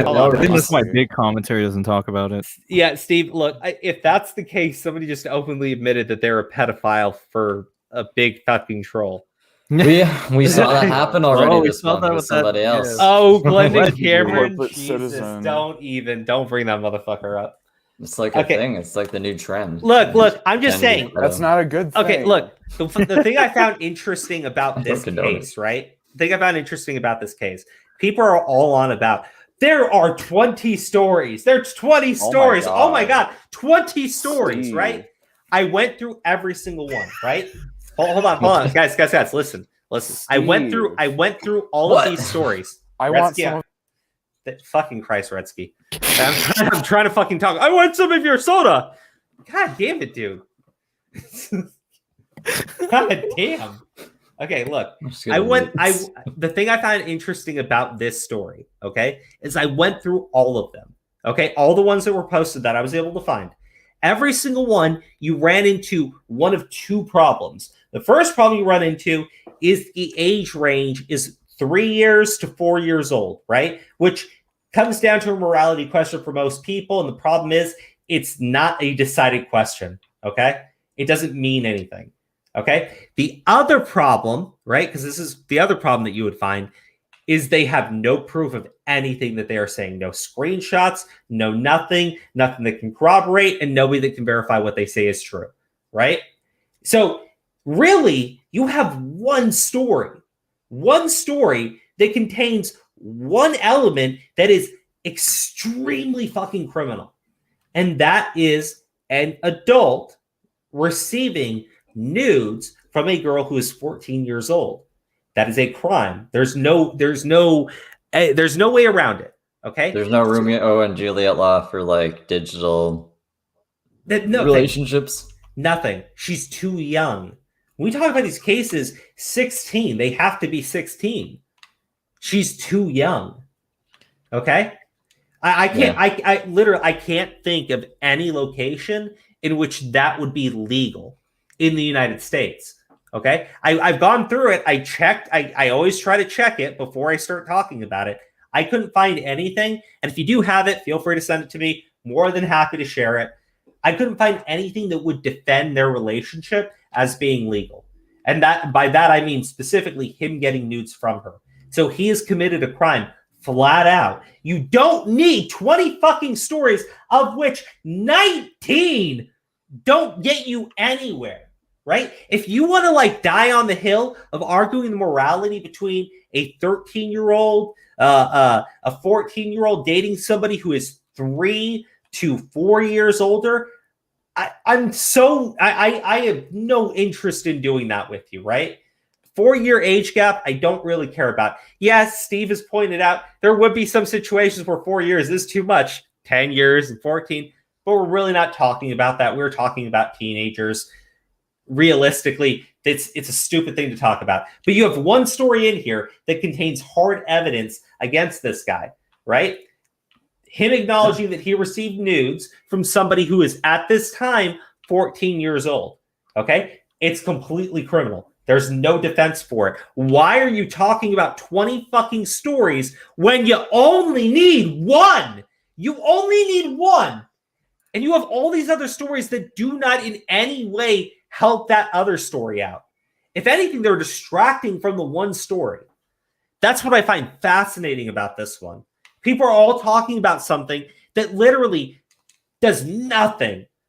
I look at those other stories, and if I read through all of them, people are like, well, I mean, I don't see anything wrong with a 14-year-old and 18-year-old dating each other, so and this person doesn't have anything, so I guess, well, whatever. But you've got a case of something like clearly criminal happening. That's what I'd rather see people talk about, for being honest. But then I realized that even in a case where you have someone who has done something criminal, people don't really care about the facts. Oh, yeah, 100%. They don't fucking care. So even when you have an actual predator, they don't give a shit. Fucking they'll be out there on Twitter talking about, I heard that he raped his little cousin and she was 9. These people are fucking nuts. Jesus. So with Glendon Cameron, it got brought up that the statute of limitations would have been like worn off for him anyways. How long would it be before like they wore off with a case like this? Because he said like most of the stuff happened in 2018, right? Well, look, I think for statute of limitations, a lot of that would depend on federal and actual his state law, right? So depending on the state, it depends on what statute of limitations is. In terms of federal law, I don't think you have anything that would run it up in terms of like 2018, 2021. We're talking about like 3 years. I can't think of anything that would cause that to run up. Yeah. Because like that, like that's why they got R. Kelly on something else too, right? Because all of his victims were like, that was from the 90s and early 2000s and shit, wasn't it? Yeah. Didn't he do something more recent though? I don't know. I don't keep up with it. I just know that he got caught with like racketeering or some shit, and that's why Glendon Cameron was like, "It's because he brought people into his operation. He got caught. If he just didn't do that." Glendon Cameron. That was a fucking high tier fucking take. Oh, if only he did bring people into his organization. That's the guy who said that he fucked the mother and then the mother and the kid. Yeah, we don't want to talk about that. That's gross. Glendon, wait, what was his name? Cameron something? Glendon Cameron. Glendon Cameron. Oh my god. Glendon Cameron. Oh, dude, fuck that guy. That guy is fucking weird. Oh wait. Did you guys see? Somebody left the World of Warcraft studio with his friends to make a company, and Kotaku put out an article about it. Oh no. Oh, dude, it's fucking great. Let's talk about some fun. Wait. Since when do you listen to Kotaku? Aren't they like the most? Somebody on Twitter retweeted the shit. This is just the headline here, dude. Don't worry, I wasn't reading it. And they got a quote too.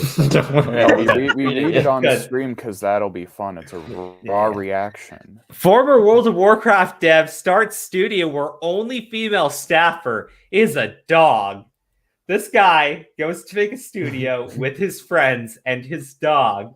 And Kotaku writes an article about how they're not being inclusive to women. If I were the guys there, I also would not want any women working on my team. True. Sorry. Because women can't game. Is that how they got around? Like, is that a loophole or something? So you have to employ at least one woman. He's like, I'll play my dog. Yeah, maybe. That's fucking great. What does it do? Does it just sit? Does it sit on a leash, like leashed up to something, or does it walk around? Like what? It does about as much as a regular woman would do in the workplace. So. Based. Yeah, okay. That's a joke for anyone. If you can't tell that that's a joke, I mean. Yikes. Okay, so here it is. Nothing is stopping a bunch of women from banding together to make their own studio either, just saying. Not only that, but it's composed of devs who do the grunt work on a game. It's a bunch of workers who came together to form a studio.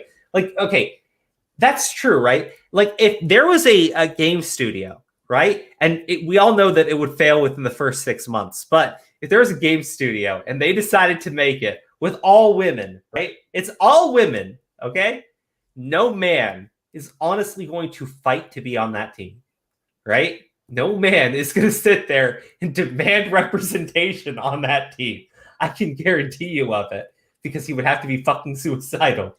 But a group of dudes are like, hey, bros, let's get together. We do the fucking grunt work. We want to be our own fucking bosses and just, work together.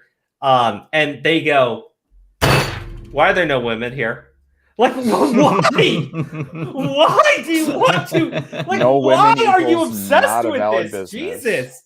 Like, yeah, come on. He starts a company with his buddies who all feel like they get treated like shit at work, and you sit there and go like, why can't there be any women in here? Like, that's why. That is why. Because only a woman would sit there and say that. A bunch of bros want to get together. Only a woman would sit there and go like, I want to go. Right? It's like the dude's wife, right? The dude wants to go out with his buddies. Then the wife shows up and goes, I want to go too. And then you're like, but baby, I'm just hanging out with our friends. Do you not love me? And you're like, I love you, honey. Okay, I'll go get my things. It's like, but then it's like, okay, but we're going bowling, then we're going to the strip club. It's like, I don't want to do that shit. It's like, this is why we can't have nice things. And then you're like, and then you get to the strip club. She's like, oh, that's why you didn't want me to come. It's like, well, I thought you'd be cool. It's like, I am cool with it. Let's go to the bar. I'm like, but all my friends are going to the strip club. It's like, well, then we're all going to the bar.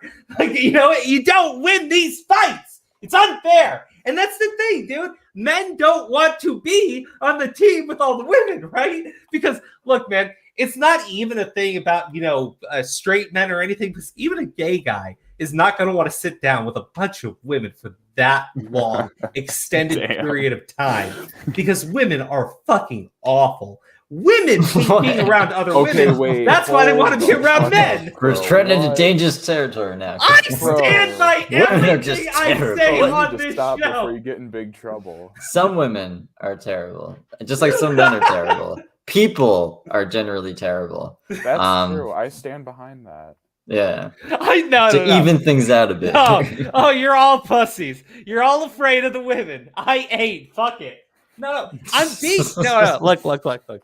I'm being hyperbolic, obviously, but look, you just don't see that same fight ever happen, right? Men don't fight to be on teams where women are, right? Men don't fight to be in positions where women are. Not really. I did, and they failed me. It's the only class that they ever failed me in. Fashion class. So they wanted me to make a purse and a skirt, and I was like, I'll make shorts and a backpack, and they're like, no.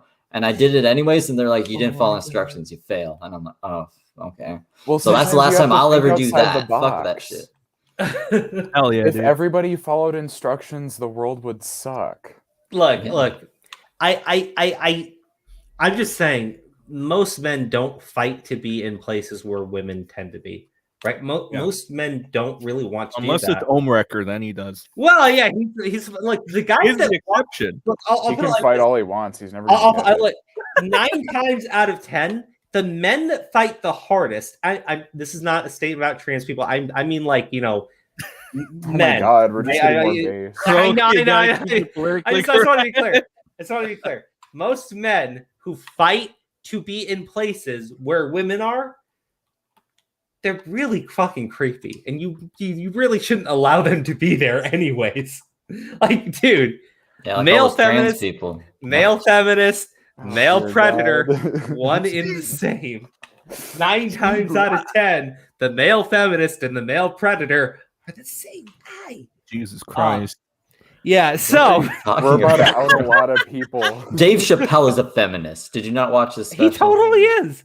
I've not seen Dave Chappelle say anything controversial ever. So anyways, we love Dave. Dave Chappelle did nothing wrong. Okay. Look, I'm not kidding, right? It just seems weird if these guys worked at World of Warcraft, right? And the company's going through all this shit, and these guys are low-level fucking runts, and they say, okay, we can do a better job on our own. Let's go, boys. And the first thing that happens is fucking Kotaku's out there going like, why aren't there any women here? Like, men don't like these guys are not going to want to work with women if that's how you approach them. Like, why would you, right? If you come to me and you're like, I want to work here, right? Okay, why should I have you here? Because you don't have any women. Are you a bigot? Are you a sexist? You work for Activision Blizzard. Did you know what these super high-paid executives were doing at your company? And they're like, no, I got paid fucking minimum wage. It was like, oh, I bet you didn't know. Like, these people are fucking awful. God, if the shoe was on the other foot, like, the women would be applauded. Let's say a bunch of low-level grunt women left the game industry job they're working at to start their own game, and they actually did very well, and they were just women. They would be applauded by all their women friends and everything. Be like, yeah, they should do their own thing. But when men try to do it, then we're like excluding women. So I don't know. Well, look. Let's be honest. First off, if they did that, you would not see men come out and go like, "Why aren't we being included?" Like, no. Homewrecker right? would do it. Well, Homewrecker is a fucking pussy, so he's a wild card. Like, thank you. But like, look. you're getting sus, Crow. I wanted to say some shit that I knew would like be just. I see someone said incels a Judgement as well. Like, yes. Oh, great! Yeah, we were dipping in that territory. Look, I grew up watching The Man Show. My opinion on these things are fucking warped. Yeah, dude, I don't even know how. Like, my parents used to police what I watched, but I knew how to make sure I got to watch that show. Anyways, way off topic at this point.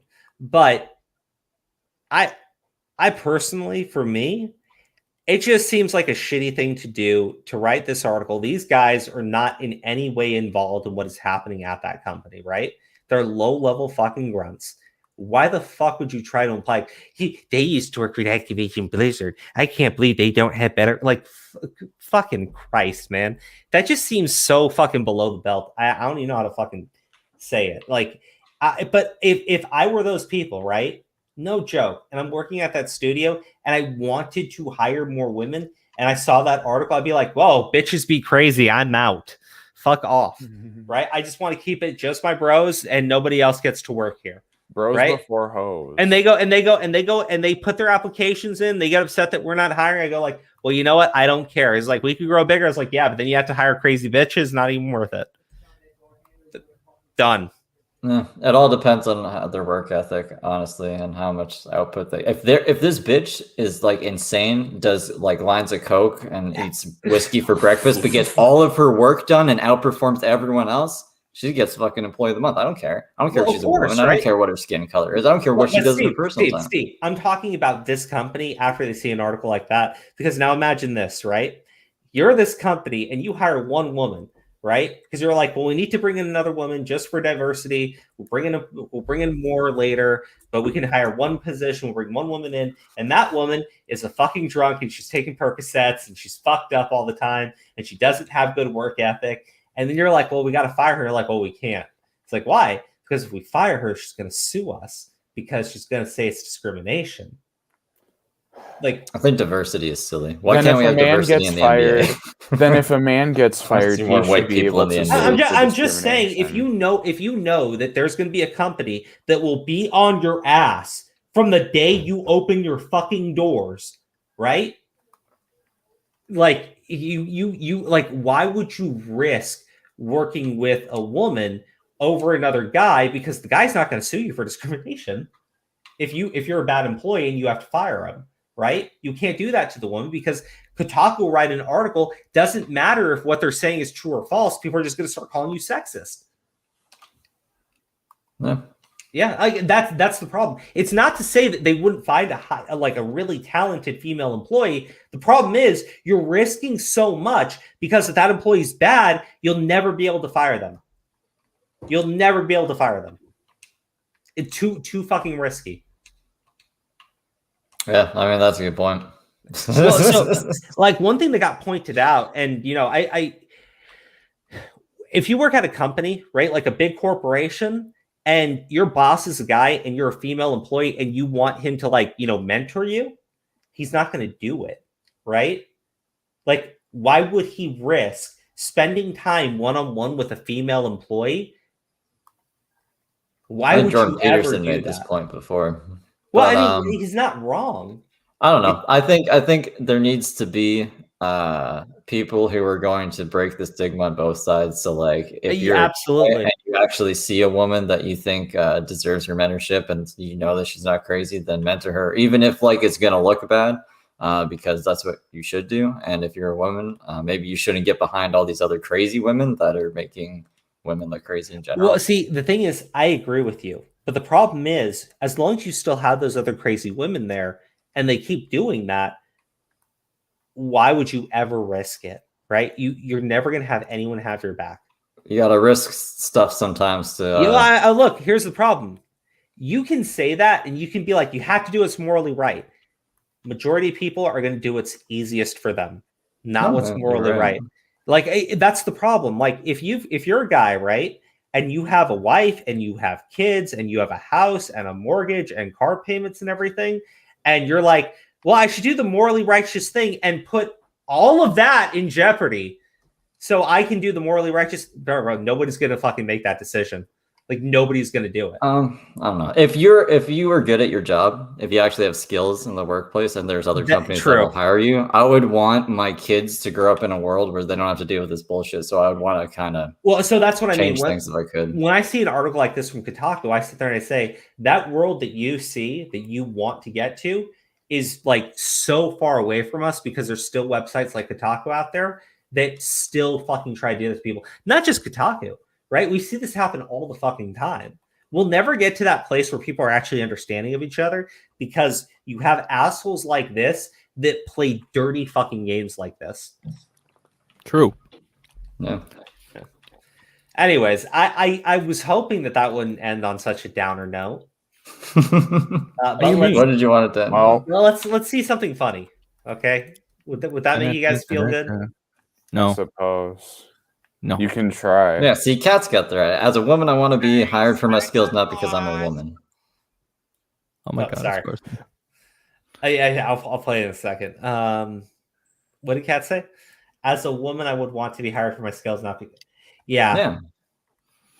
I mean, like, you would think that, right? Like, it's the same thing when people talk like affirmative action and everything, and they argue, well, if you're being hired because of it, it makes it feel like you didn't earn it, right? And some people do feel that way.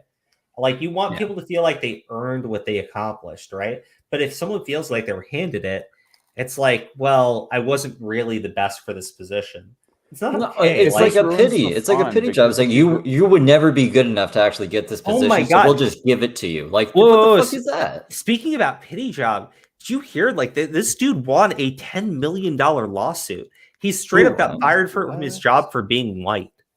Oh shit! Oh my god! What the fuck is wrong? Okay. So the hospital basically had put out this like diversity and inclusion thing. Right now, hold on. Here's the whole story, right?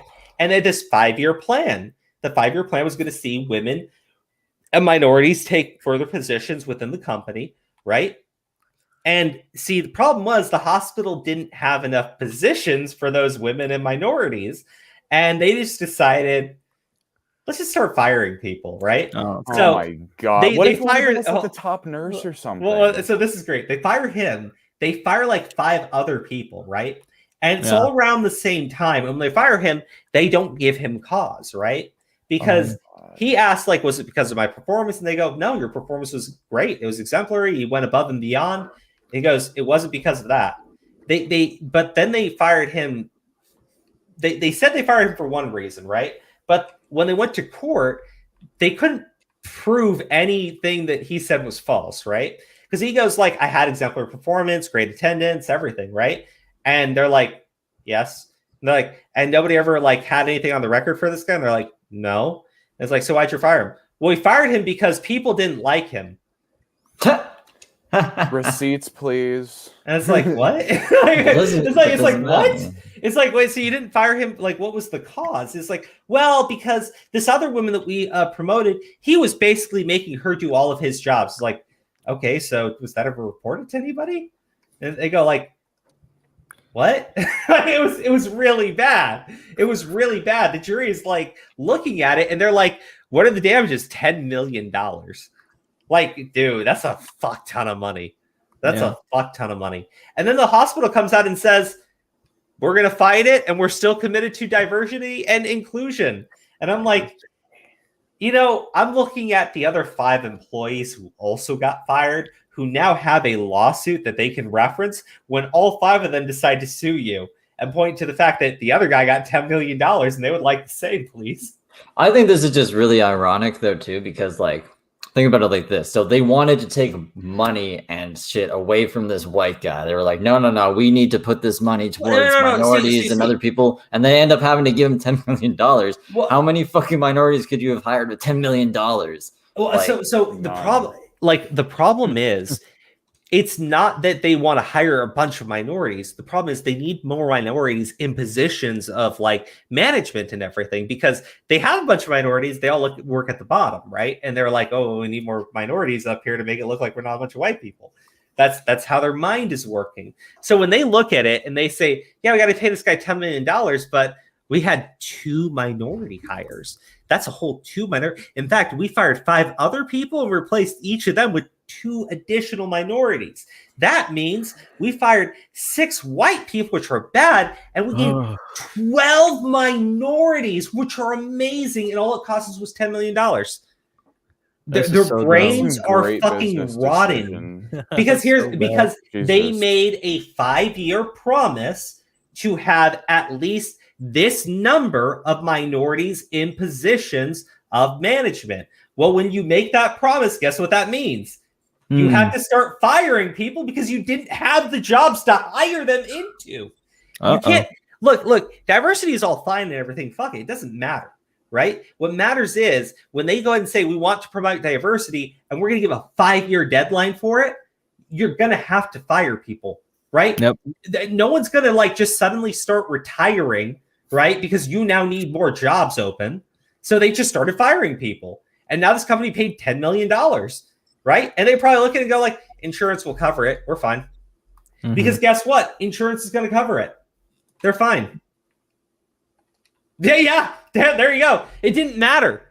Like, sure, the hospital pays the higher premium. And they didn't pay the $10 million. They'll fight it in court. Who cares? Insurance is going to pay for all of it. Welcome. Welcome, everybody. You thought you won. You won nothing. You gained nothing. One man got $10 million and everybody else got shit. Because it's true, though, right? That hospital's insurance is going to pay for all of it. Yeah, maybe they're going to fire somebody. Maybe they'll move some people around. But realistically, they're going to stop? No. Diversity, inclusion. Diversity, inclusion. Diversity. They don't care how they get there. They have to do it. Okay? They're like fucking cultists. They believe in the rainbow, right? I don't mean like the alphabet people. They believe believe that the only society which we should aspire to be is one in which we all look different but we all think the same.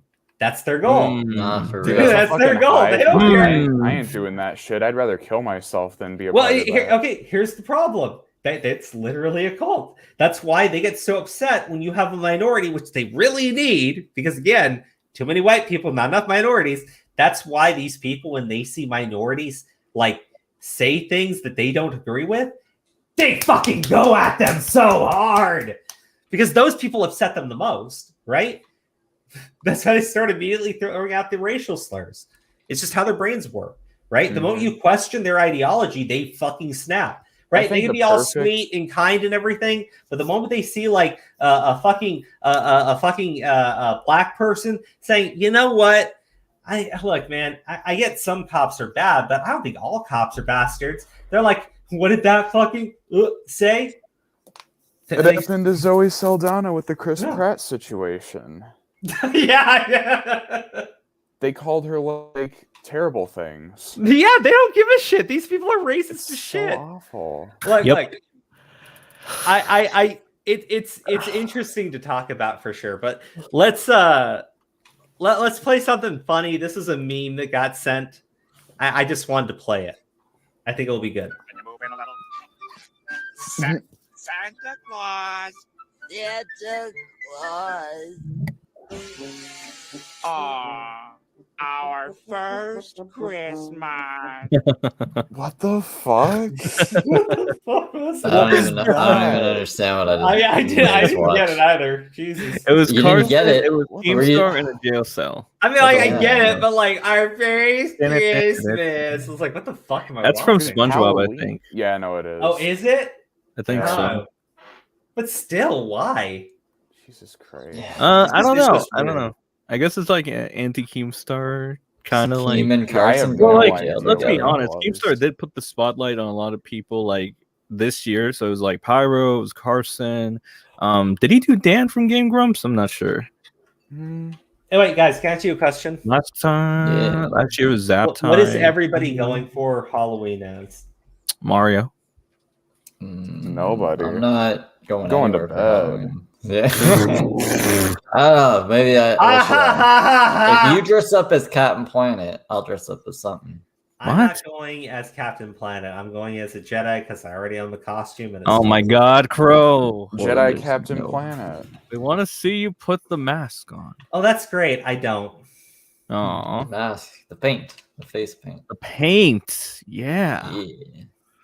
And I'll defend you from deity, who will be like, "That's racist to do." Oh God. Okay, look, we're not. Dude, should I dress up as deity for Halloween? Yeah. There you go.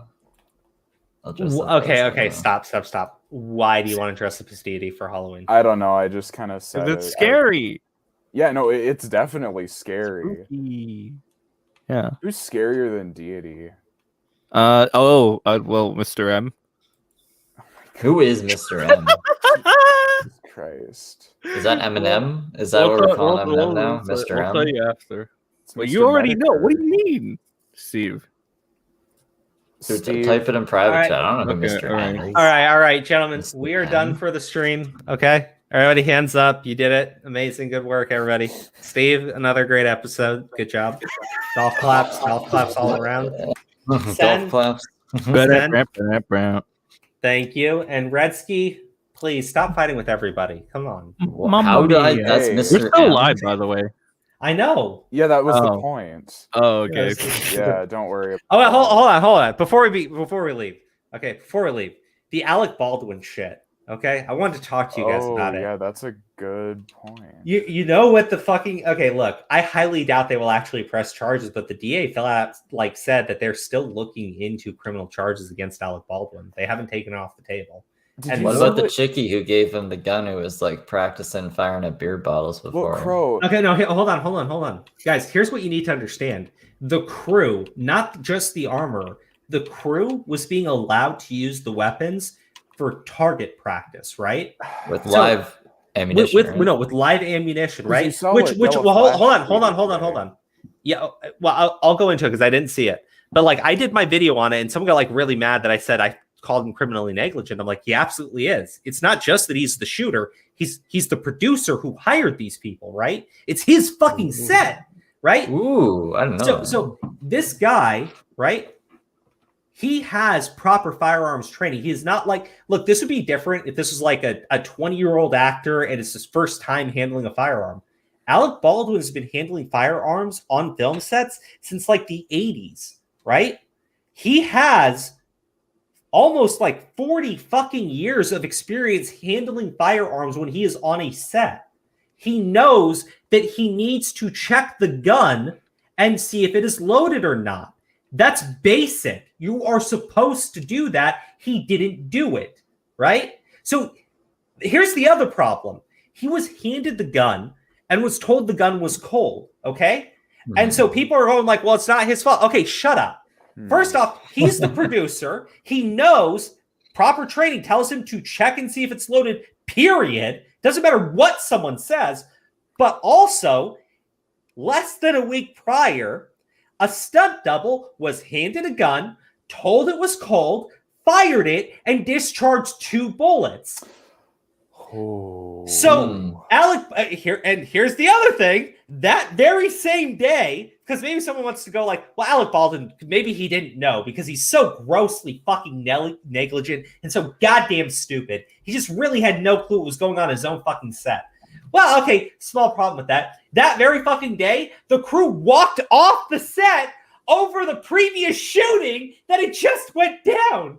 And then the armorer brings out the weapons because they're going to do a rehearsal shoot, right? They bring out the weapons and they go, okay, guys, let's break for lunch. And they go like, okay, leave everything out. Okay. Now, here's the reason why that's really stupid. Beyond, you should never leave firearms unattended, right? That is what gun safes are for. It's a no-no. Hold on. Yeah, exactly. No. Alec Baldwin, again, knows this, not doing anything about it. Now, here's the other issue. And this is, I'm pretty sure is probably illegal. We would have to check, but I think it's probably illegal. The crew, because they were driving out and being forced to spend like 14 hours on the film set and the conditions were really bad, they were distracting the crew members by letting them fire the guns. Oh my God. For test practice, right? So when the crew, okay. So imagine this scenario, right? The crew says, hey, let's go get lunch. Leave the guns there. And some other guys walk up and they go like, hey, the guns are out. Perfect. We're looking for these. And they load them up with bullets and they go out firing them. And then they put the guns back, but still have the ammunition in them. And then the crew comes back and they go, okay, we're good to go. Hey, yeah, the guns are, yeah, they're good. And then someone gets shot because on top of all of this stupidity, right? Alec Baldwin breaks one of the number 1 rules because you're not supposed to point a loaded gun. Loaded gun. What am I thinking? You're not supposed to point any gun capable of firing a projectile, period, in the direction of another human being while you're on a film set. But he thought the shot would look really cool. So he aimed it at the camera and killed the person. And people are like, well, guys, it's clearly the armorer's fault. And all I have to ask is, how retarded are you? If I said all of that and you think the armorer is the one who is responsible for this, is the armorer practicing proper firearm safety? Absolutely not. Absolutely not. Should be the armorer. But guess what? Alec Baldwin, who has years of training, knew that when he was handed that gun, he was supposed to check it. Alec Baldwin, who has years of firearm safety training, knew he was not supposed to point a loaded. Oh, sorry. He was not supposed to point any type of projectile in the direction of another human being if it's capable of firing live ammunition. Never, ever. Yeah, I mean, like, we're taught not to even point Nerf guns at people or animals. So I have people like arguing, like flat out arguing that he did nothing wrong. And I'm like, you people are liars. You're dishonest. You have no fucking clue what you're talking about. That is like, someone like tagged me or like replied to me or something. They were like, the quartering and some other people. I can't remember where they said it. But like they were saying like, oh, poor Alec Baldwin, he did nothing wrong. It's like, how the fuck did you hear that story and say, oh, I guess he didn't do anything wrong? This situation was completely avoidable. right? And Wait, the problem is, that's what I got told. The Courting apparently uploaded a video talking about, you felt bad for Alec Baldwin. Oh, and Jeremy. this is a terrible accident. And like, my problem is, yes, it's a terrible accident that was completely avoidable. And the worst part is, not only was it completely avoidable, they knew days prior that this was possible, because it almost happened when a stunt double was given a loaded gun and discharged it. This was everybody knew that this could happen. The crew left the set because they were upset with the lack of proper firearm safety there. This was a low budget film. The people are not being paid very much money, so the standards are not up to par. And they're just like fucking around. And like, you don't do that when there are firearms around. Period. You never do that. Like, I like, how is this hard for people? I can't believe that anyone would like advocate for the Second Amendment, advocate for owning firearm, and then like go against everything and tell people that it's not their responsibility when they get handed a gun to proper practice, like proper firearm safety. Like, what idiot would say that? You have That's a good point. Like, I'm just sitting there going, like, you probably shouldn't own a firearm because I don't think you're capable of being safe with it. You should be blocked just from like having Boogie a permit. shouldn't own a firearm. No, just like Boogie. No, seriously, just like Boogie. Because here's the thing, right? If you pull a gun, right? And yeah, it's funny, ha ha ha. If you ever pull a gun and you point it at something, be prepared to kill it. Mm-hmm. Boogie's a pussy. You should probably look at what you're shooting to. Well, yeah, that too. But Boogie's a pussy. He wasn't ready to kill. So he shouldn't have been fucking doing that shit. But that guy's been trying to kill himself for years. He can't even do that. He's gonna kill somebody else. Oh my god, Jesus Christ! Oh man. But anyways, that's what I wanted to say. Like, now there's more evidence coming out that like there were a ton of rounds found around the scene. You know why? Because they were using the guns for like his target practice, bro. The problem is he's not only the shooter; he is the producer. They have prior warning that it is possible for one of these guns to go off because they're not checking them. Right? That's why they were not checking them. Like, if they don't charge him or charge someone and it really needs to be him, like, I just look at it, I just go like, it's another rich asshole getting away with murder. It is manslaughter. Yeah. It is criminally negligent. He is absolutely negligent. Everything he did was completely improper and went against his own training. Is he and it getting away with resulted it? in the death. Well, He might get away with There's it. a possibility. I'm just saying, I'm not following the story, so I thought Crow was. No. Just to be clear, right now, more things have come out. Several outlets. Here's the problem: when people first heard the story, they were told it's a prop gun. It was loaded with blanks. It misfired. Right? A misfire means that no bullet went out, so it didn't misfire. Right? It wasn't loaded with blanks. It was loaded with live ammunition, and it wasn't a prop gun. They are actual live, like they're actual guns, right? They're using for the movie, but they're actual guns, right? Oh, and the fourth thing was he didn't pull the trigger, right? It was given to him, and the gun was already cocked, and he picked it, and then it went off. None of that is true.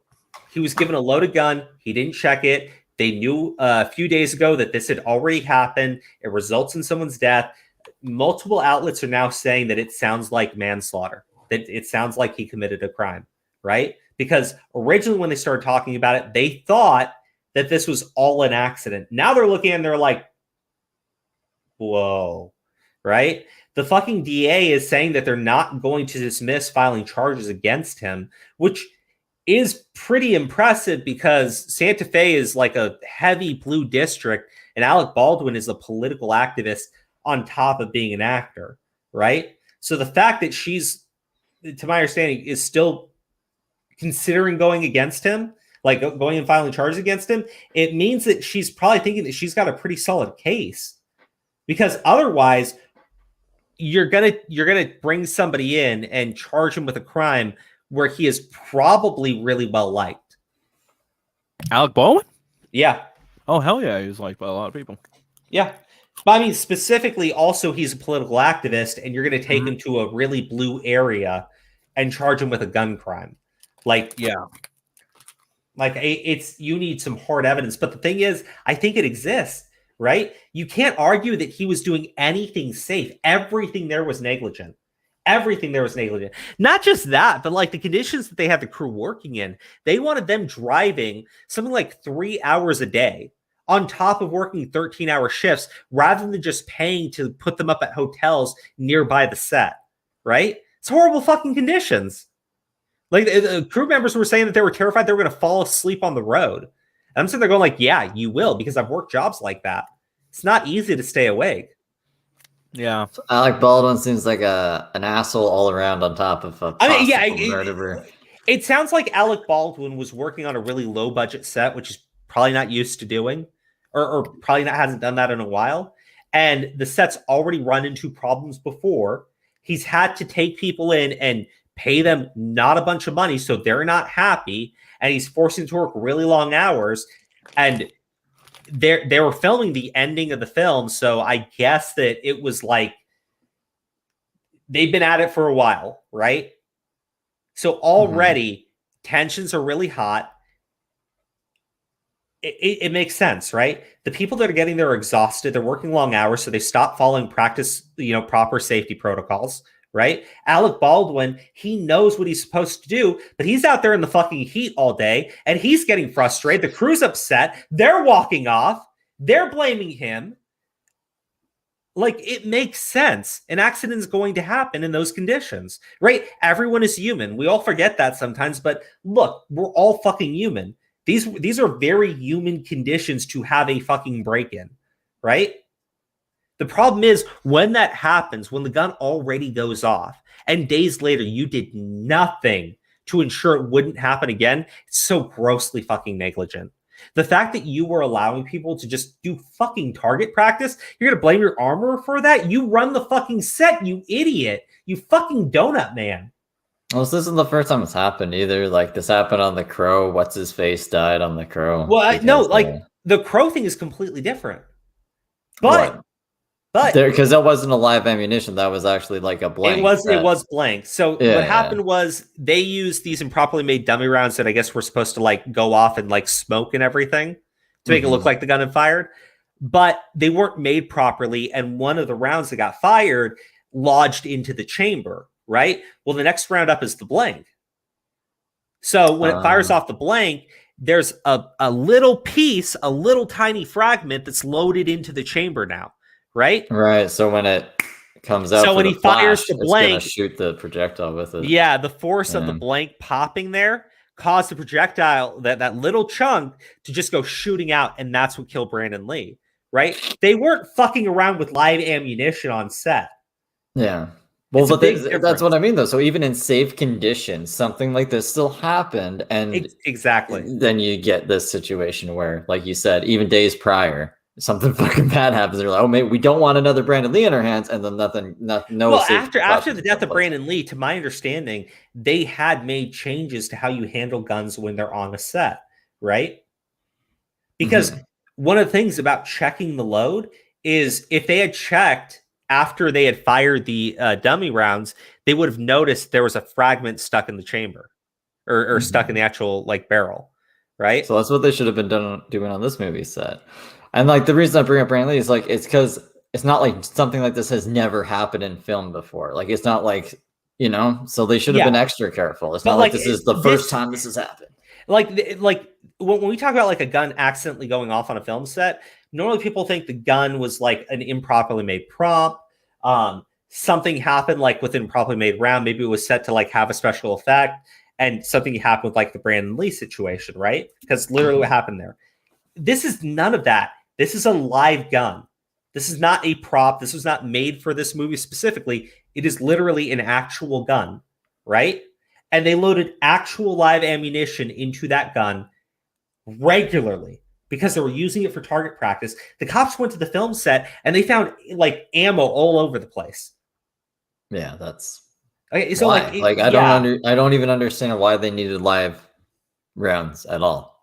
Yeah, like I have no clue. I have no clue, Steve. But like for people to say he's not responsible, it just seems dishonest. It seems so fucking dishonest. It seems like you're not actually watching what's going on. You're not paying attention to the news, what's coming out. And also you don't understand basic firearm safety. you are never exempt from what you do with a firearm, right? Yeah. I didn't know he was in charge of everything. I didn't know he was in charge of getting the crew. Well, Send. Let's say you hand me a gun, right? You're like, hey, I want you to fire it at that crowd of people. Don't worry, it's only got blanks in it.